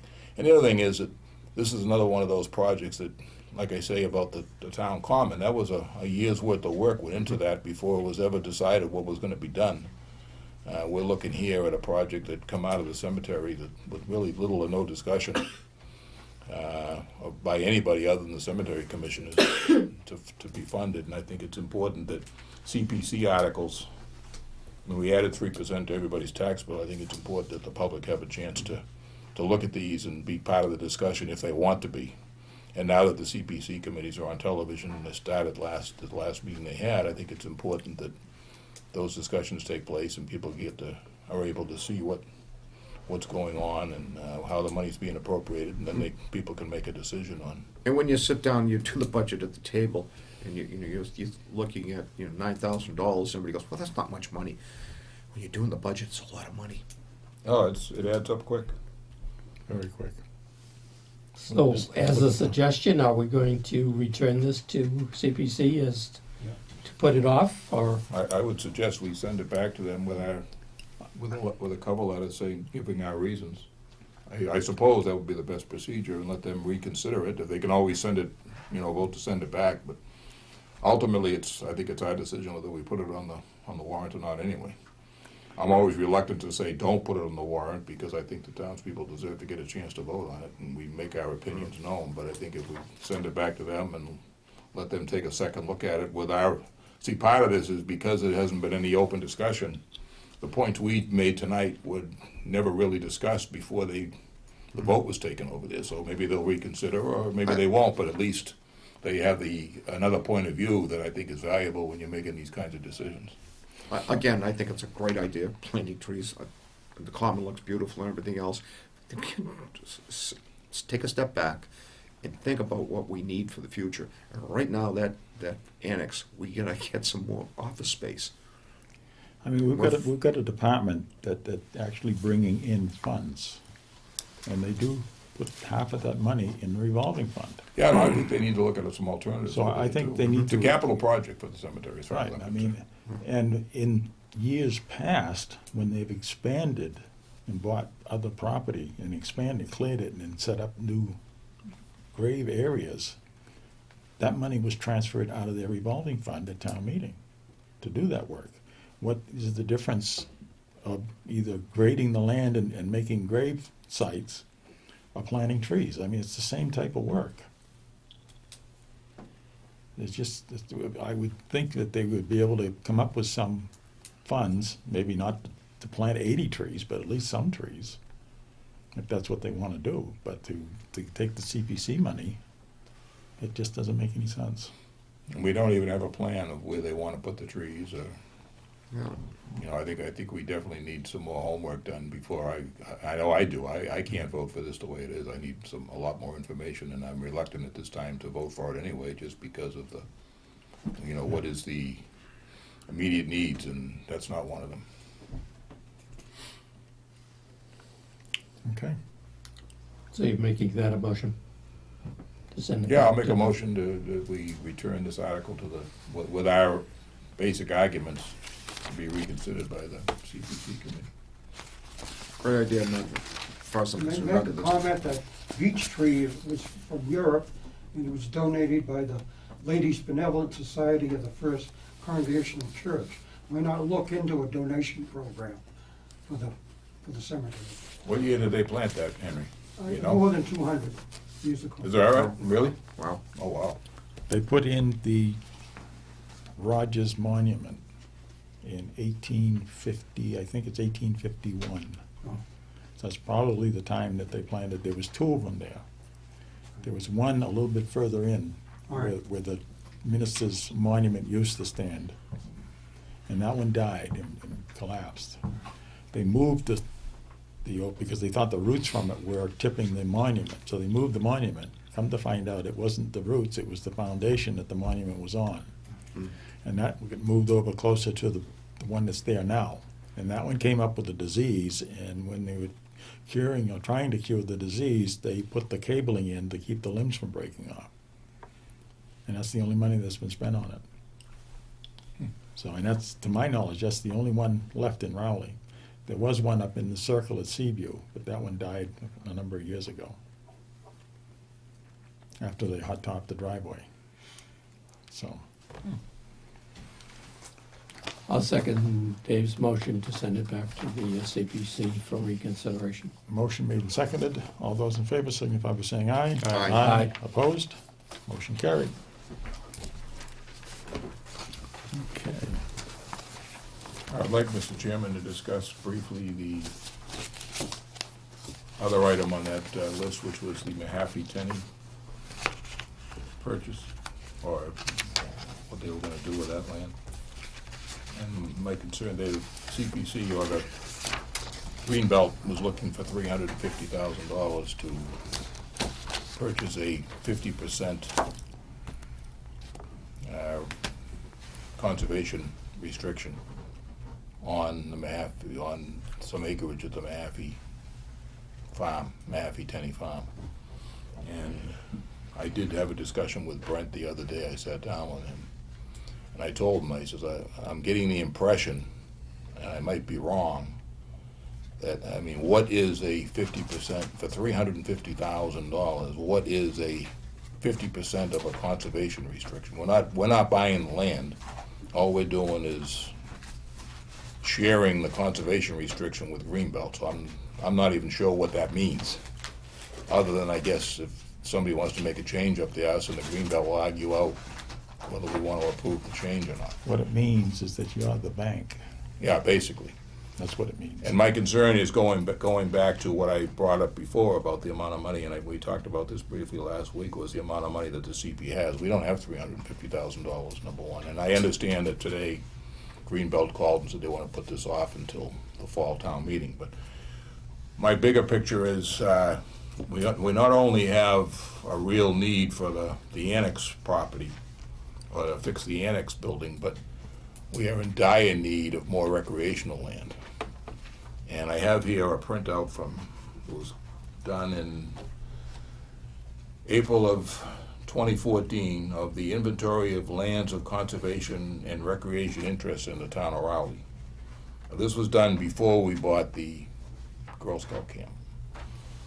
So as of that date, we held and managed by the Conservation Commission 568 acres of land. Held and managed by the Water Department, which is basically around the well fields, 103 acres of conservation land.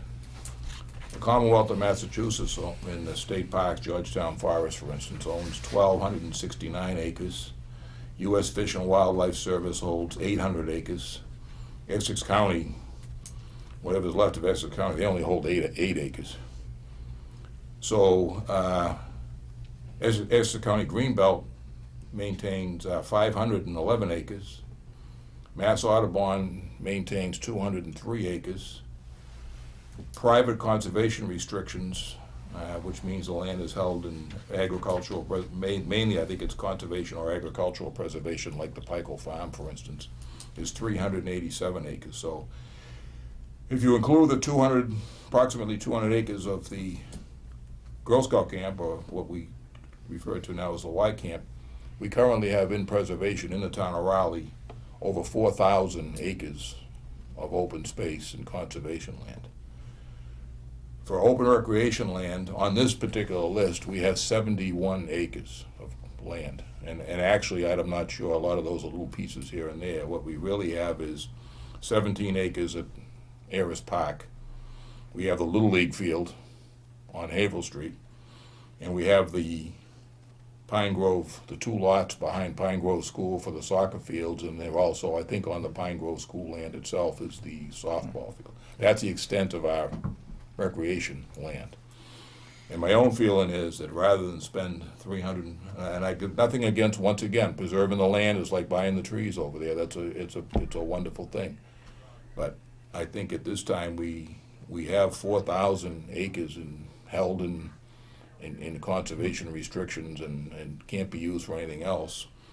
We got probably 40 acres of at most of recreational land. We're desperately in need of recreational land for baseball, soccer, lacrosse, softball, youth football, or whatever. And I think with what our needs are currently is to allow the money over there to once again build up a little bit, so that we can take a serious look at buying some land that we can use for badly needed expansion of playing fields. We've already agreed in principle the last couple of years that we want to eliminate the Little League field due to the dangerous traffic situation over there in Havel Street. We want to do something behind the Pine Grove School. We'd like to expand the land available over there. One of the problems we're going to run into is that if in fact the construction project goes forward behind the Pine Grove School, they're going to pretty well take up a good portion of the land over there for at least a couple of years for portable classrooms and construction trailers and equipment, and it's going to be a mess over there, which is really going to greatly reduce the ability to use that for. So as this discussion on the property out on Newbury Road for the Tenney Mahaffey property is being put off at this point, I think it's important for us to, once again, it came up out of the blue. We didn't even hear about this until the day before it went to the CPC committee. We had no information that this was going on. It apparently had been under discussion for a number of months. It was like behind the scenes and kind of secret. The whole thing was really done in a kind of secretive manner. So before we commit ourselves to this kind of a deal, and like I say, I'm still trying to figure out what the benefit of the deal is to the town, other than we'll add to our 4,000 acres of free space. What are our priorities? Are our priorities to get some more fields for the kids, or is our priority to buy some more open space? I know I walk around town, people are asking me when we bought the Girl Scout camp, the biggest argument I got against it was, why are we buying more open space? What is the need for more open space? Well, that was a prime piece of property that we really couldn't afford to give up. But I think in this case here, I think my priority anyway is that we need to look at acreage or fields, playable fields for the kids. I mean, we've neglected that. We are intending to take away the ball field because of the safety issue. That's going to take up a good deal of space behind, if we do it behind the school. We already see out at Ayers Park on nights when there's soccer and Little League baseball going on out there, that you got cars parked out in Haverhill, even though there's a big parking lot over there. The place is packed with kids and cars and parents, and so I mean, the need is there for a recreation. I would like to see we don't need to take any action at this point because that other proposal's been withdrawn temporarily, but as we move forward and discuss this, I think Greenbelt should come in and take a look at what our needs are. I mean, they're just coming in out of the blue wanting us to, as a bank, we need some money, so we think you guys have some money in the CPC, we'd like you to fund our project for us. And I think that we need to take a second look and determine if that's what we want to do, that's fine, if the citizens want to do that. But I think these other priorities need to at least be on the table so that they're considered. If they don't get voted, that's, all we can do is look at these things and consider them. But I absolutely think before any decisions are made on the Mahaffey-Tenney property, that the big picture needs to be looked at and determine what do we want to do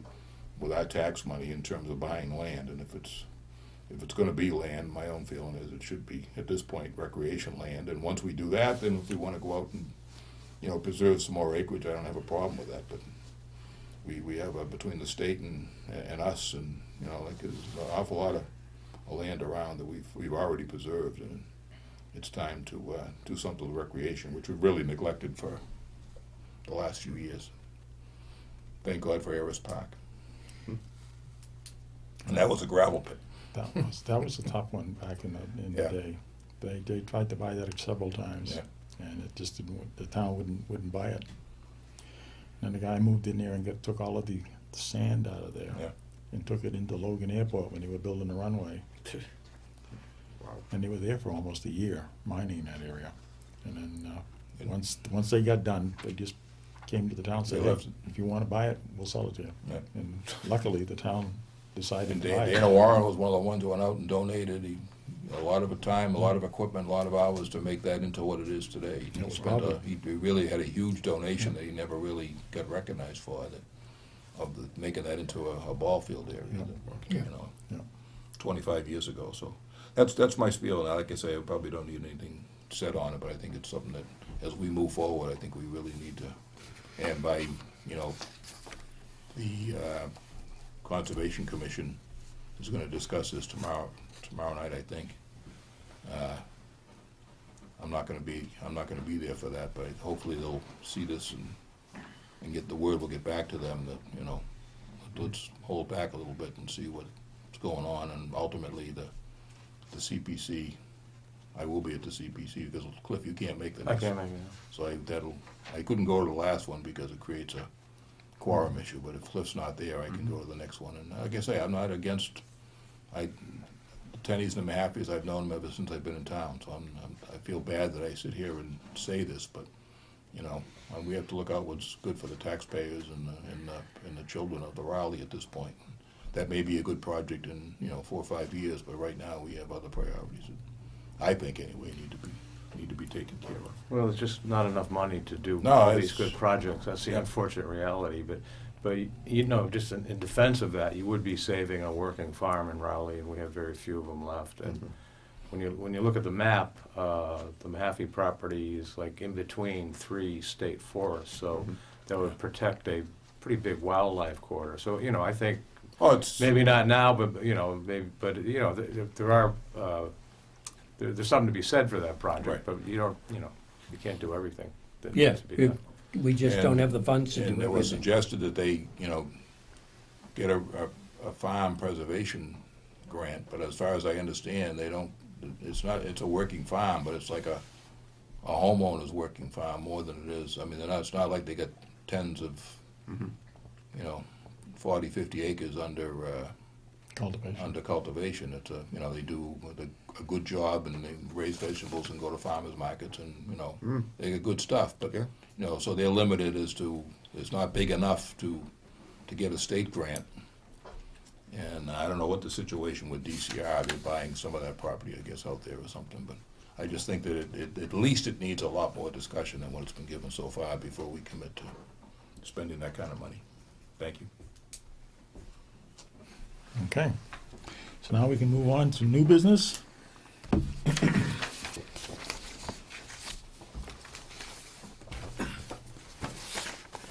And under new business, letter from Assistant Attorney General Hannah Rush regarding open meeting law complaint response of complaint against Board of Registrars.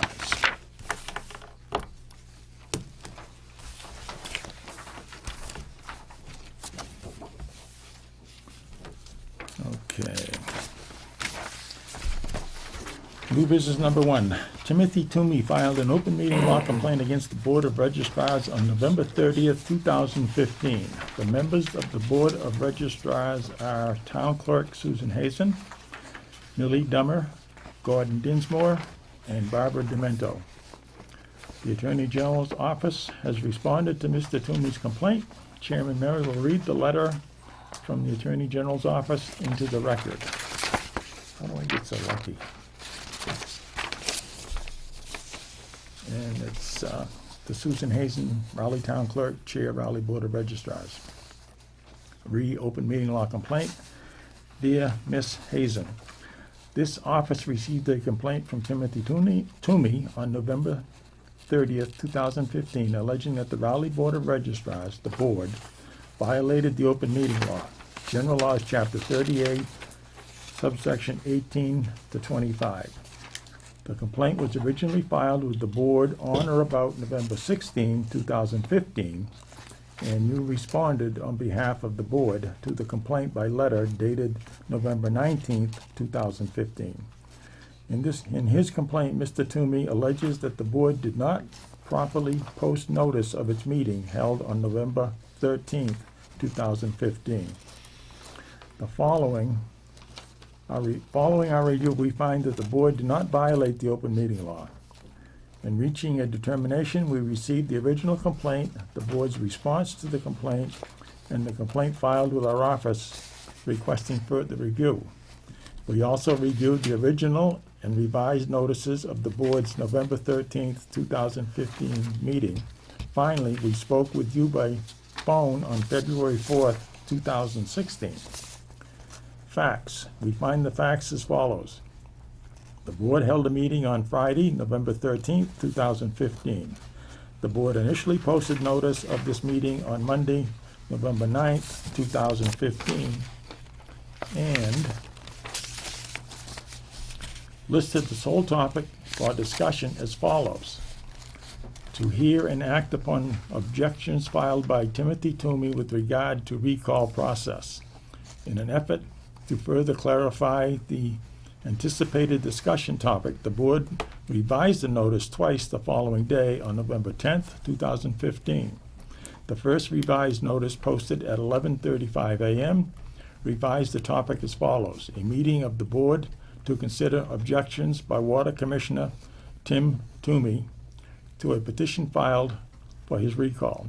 Later that day, after speaking with council, the chair further revised the notice, which was posted mere minutes after a conversation with council at 4:01 p.m., to add a related topic to the revised notice from early that day. The additional topic was described as to vote to ratify the recall petition and submit a BOS, and submit to BOS, which is Board of Selectmen. Discussion. The open meeting law was enacted to eliminate much of the secrecy surrounding deliberation and discussions on which public policy is based. Carefully on. Versus School Committee in Southbridge. 376 Mass 7072, 1978. The open meeting law requires that public bodies post notice of each meeting at least 48 hours in advance and include in that notice a listing of topics that the chair reasonably anticipates will be discussed at the meeting. General Laws, Chapter 30A, Section 20B. The complaint alleges that the board did not properly post notice on its Friday, November 13, 2015 meeting, during which it held a public hearing. We find that the board properly posted notice of this meeting at least 48 hours in advance of the meeting. On Monday, November 9th, 2015, and subsequently revised the notice twice the following day on November 10th, 2015, at 11:35 a.m. and 4:01 p.m. See General Laws, Chapter 30A, Section 20B, and C 940 CMR 29.03. The subsequent revisions were made in an attempt to clarify the sole topic listed on the original notice. However, the board added an additional related topic to the final version, which was posted less than 48 hours before the meeting. The board counsel had advised the chair just minutes before she posted it to further clarify the notice by adding this related topic. Although the general version of the notice was posted fewer than 48 hours before the meeting, because the added topic was not anticipated by the chair until mere minutes before it was posted, we find no violation. See General Law, Chapter 30A, Section 20B, OML 215-192. Additionally, the original notice and the two revised versions indicated the date and time that the town clerk posted them, in compliance with the open meeting law. See 940 CMR 29.03B. Accordingly, we find that the board did not violate the law. Conclusion. For the reasons stated above, we find that the board did not violate the open meeting law. We now consider the complaint addressed by this determination to be resolved. This determination does not address any other complaints that may be pending with our office or the board. Please feel free to contact our office at 617-963-2540 if you have any questions regarding this letter. Sincerely, Hannah Rush, Assistant Attorney General, Division of Open Government. CC, Timothy Toomey, Raleigh Board of Registrars. And it says, this determination was issued pursuant to General Laws, Chapter 30A, Section 23C. A public body or any member of a body aggrieved by a final order of the Attorney General may obtain judicial review through an action filed in Superior Court pursuant to General Laws, Chapter 30A, Section 23D. The complaint must be filed in Superior Court within 21 days of receipt of a final order.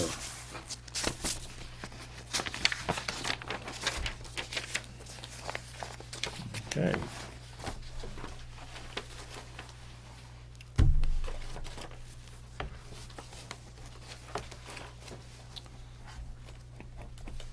That's the end of new business number 1. Is there any comment or discussion?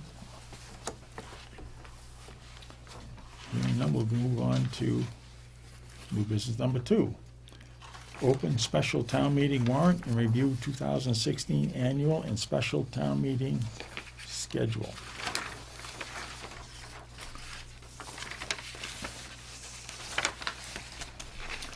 It is open, okay.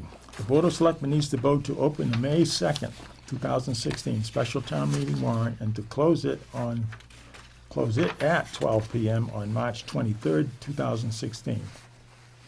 I'll give you the motion, Mr. Chairman. Second. Motion made and seconded. Any comment? Hearing none, all those in favor signify by saying aye. Aye. Opposed? Motion carried.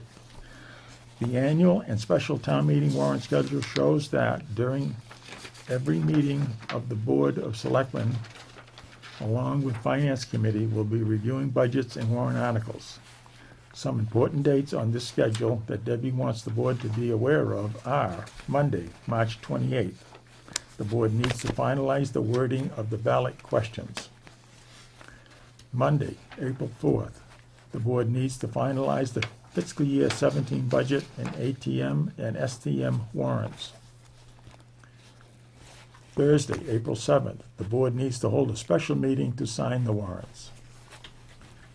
Monday, April 4th, April 25, the Board of Selectmen and Finance Committee will hold the informational hearing on the warrants. And Monday, May 2nd, the town meeting at 7:30 p.m.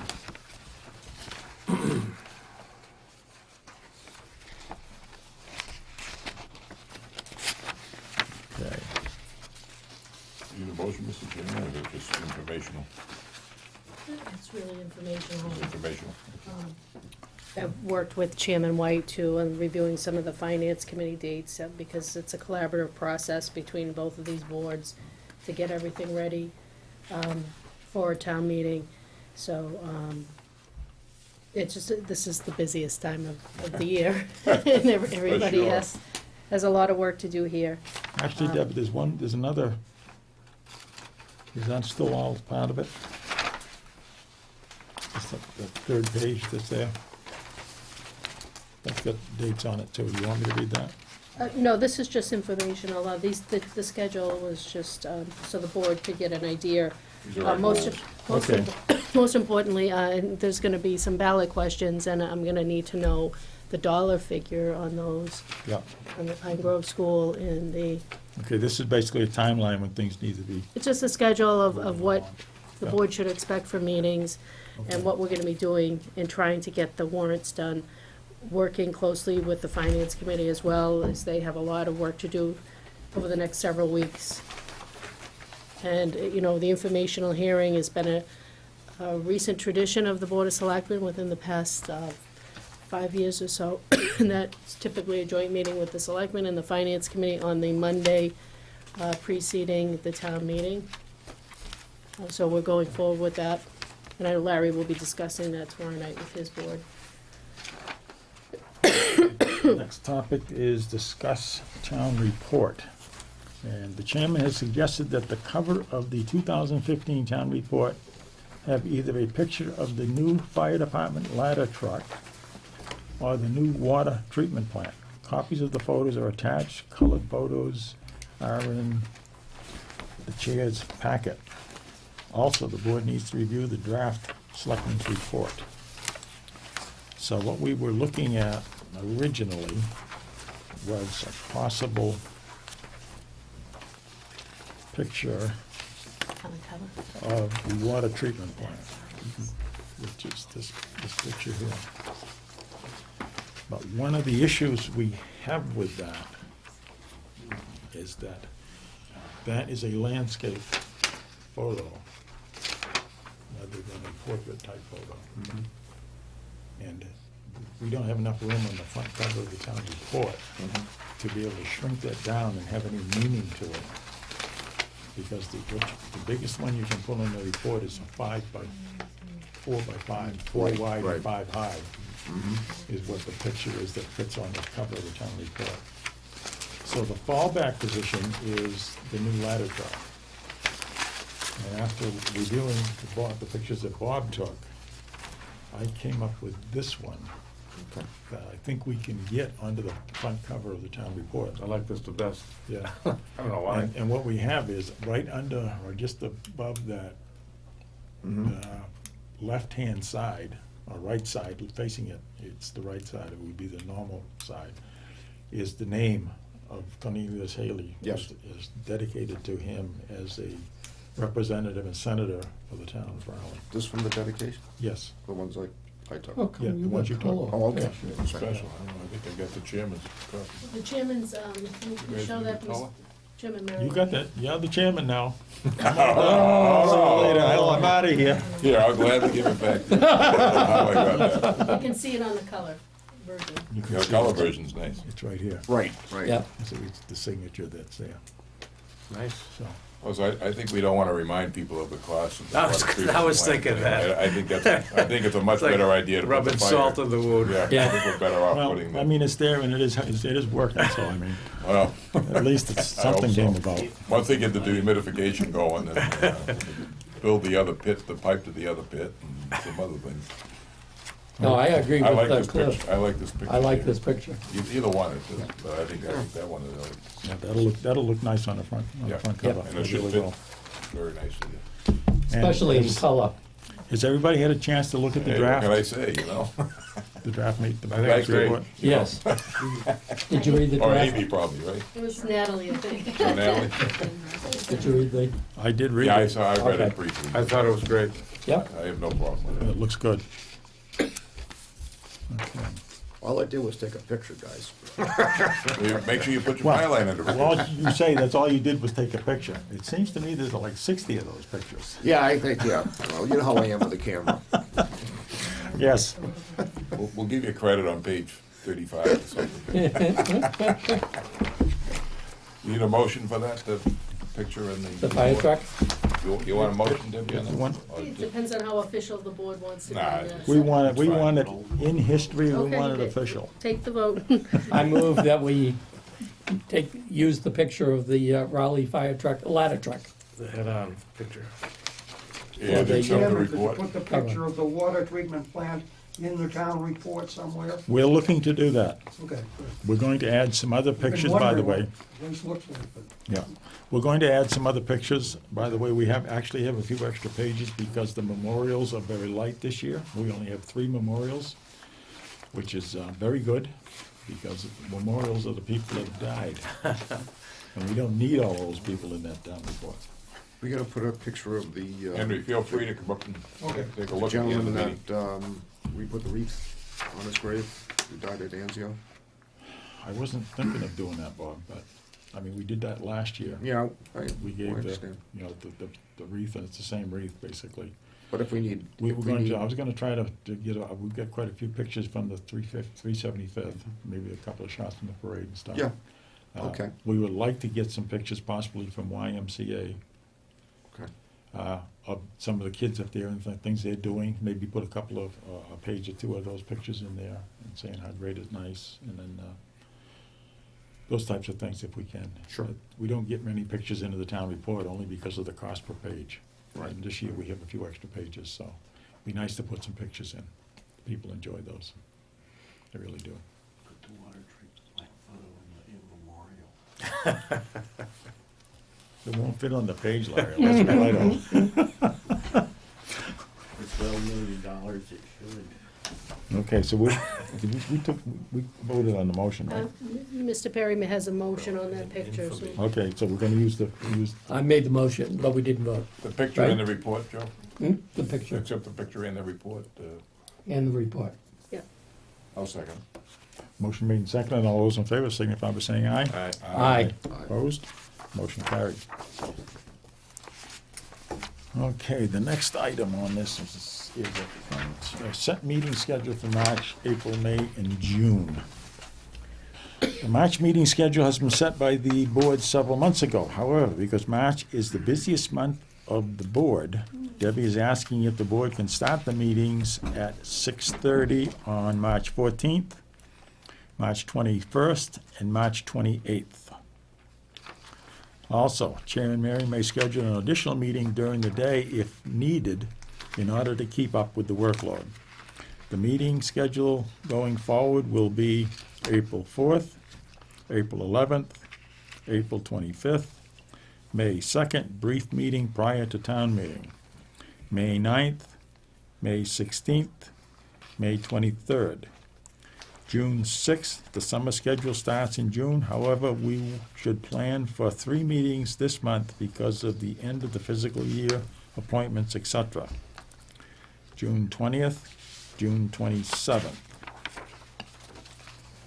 Mr. Chairman, the way June falls, and the 4th of July is on a Monday, I'm recommending, not that I'm trying to get you to work more, but we usually need to make a lot of appointments and reappointments the last meeting in June and tie up any maybe 33B transfers or something like that. So if it's okay with the board, I'd like to, even though we are on a summer schedule, you'll meet 3 out of 4 Mondays in June, then you'll have 4th of July off, and then we'll continue with the summer schedule.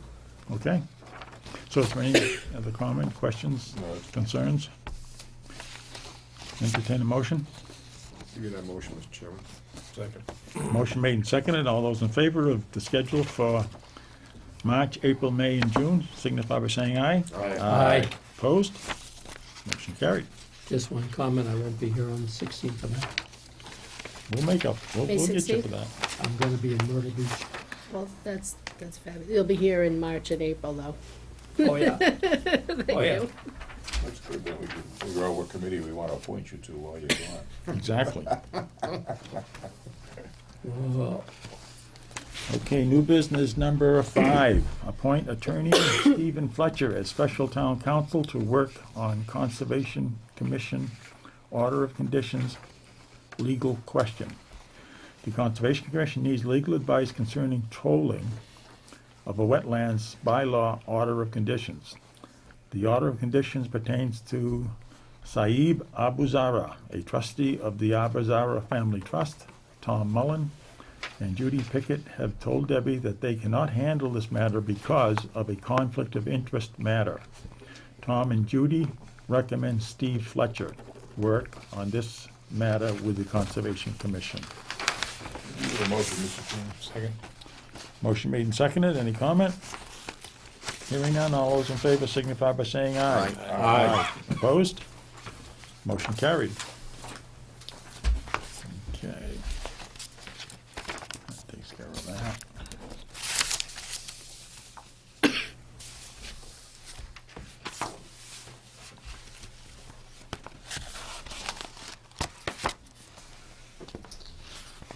Sorry, folks, all that paper crackling going in the microphone. Doesn't sound too good, but we got to get it done. Okay, the next item is minutes, February 29th, 2016. Has everybody had a chance to review them? I move we accept the minutes for Second. February 29th. I have looked at them, I couldn't find anything that looked out of place. But I'm not gonna vote on them anyway. I was going to say you're absent anyway.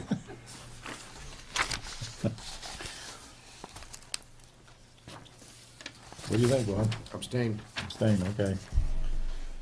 Entertain a motion? I made that motion. And I second it. So second. Cliff seconded. Okay, all those in favor of accepting the minutes for February 29th, signify by saying aye. Aye. Abstain. Abstain. 3 ayes and 2 abstentions. Okay.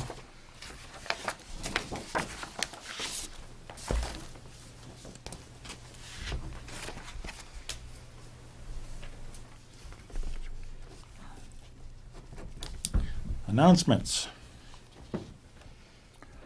And I guess I'd like to start with the first one at the bottom of the page, and it's Re-annual town election, Tuesday, May 10th.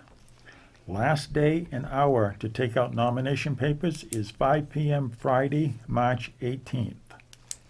The last day and hour to return completed nomination papers is 5 p.m.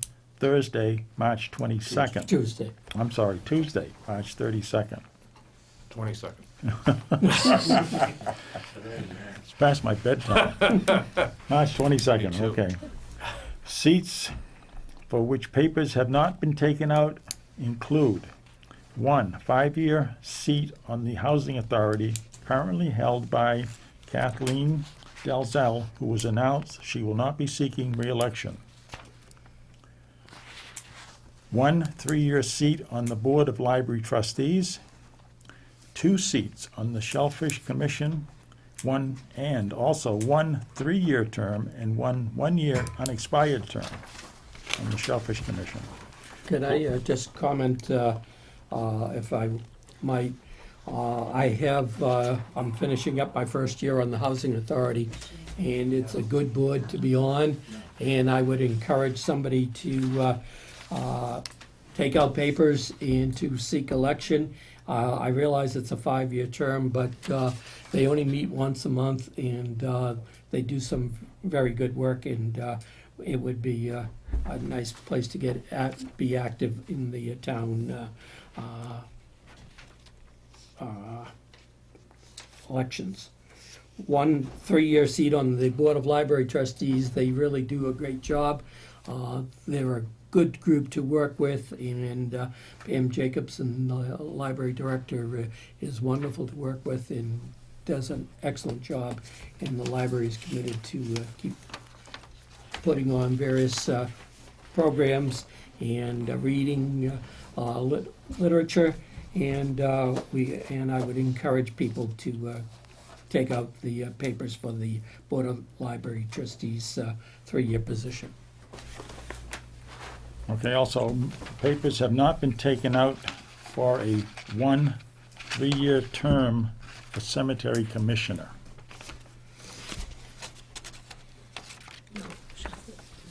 Okay, That was an announcement. addition.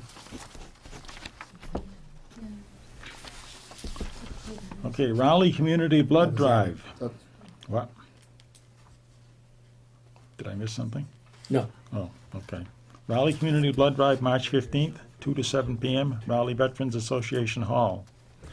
The Raleigh Water Department 2015 Annual Water Quality Report is available online at www.rowleywater.com.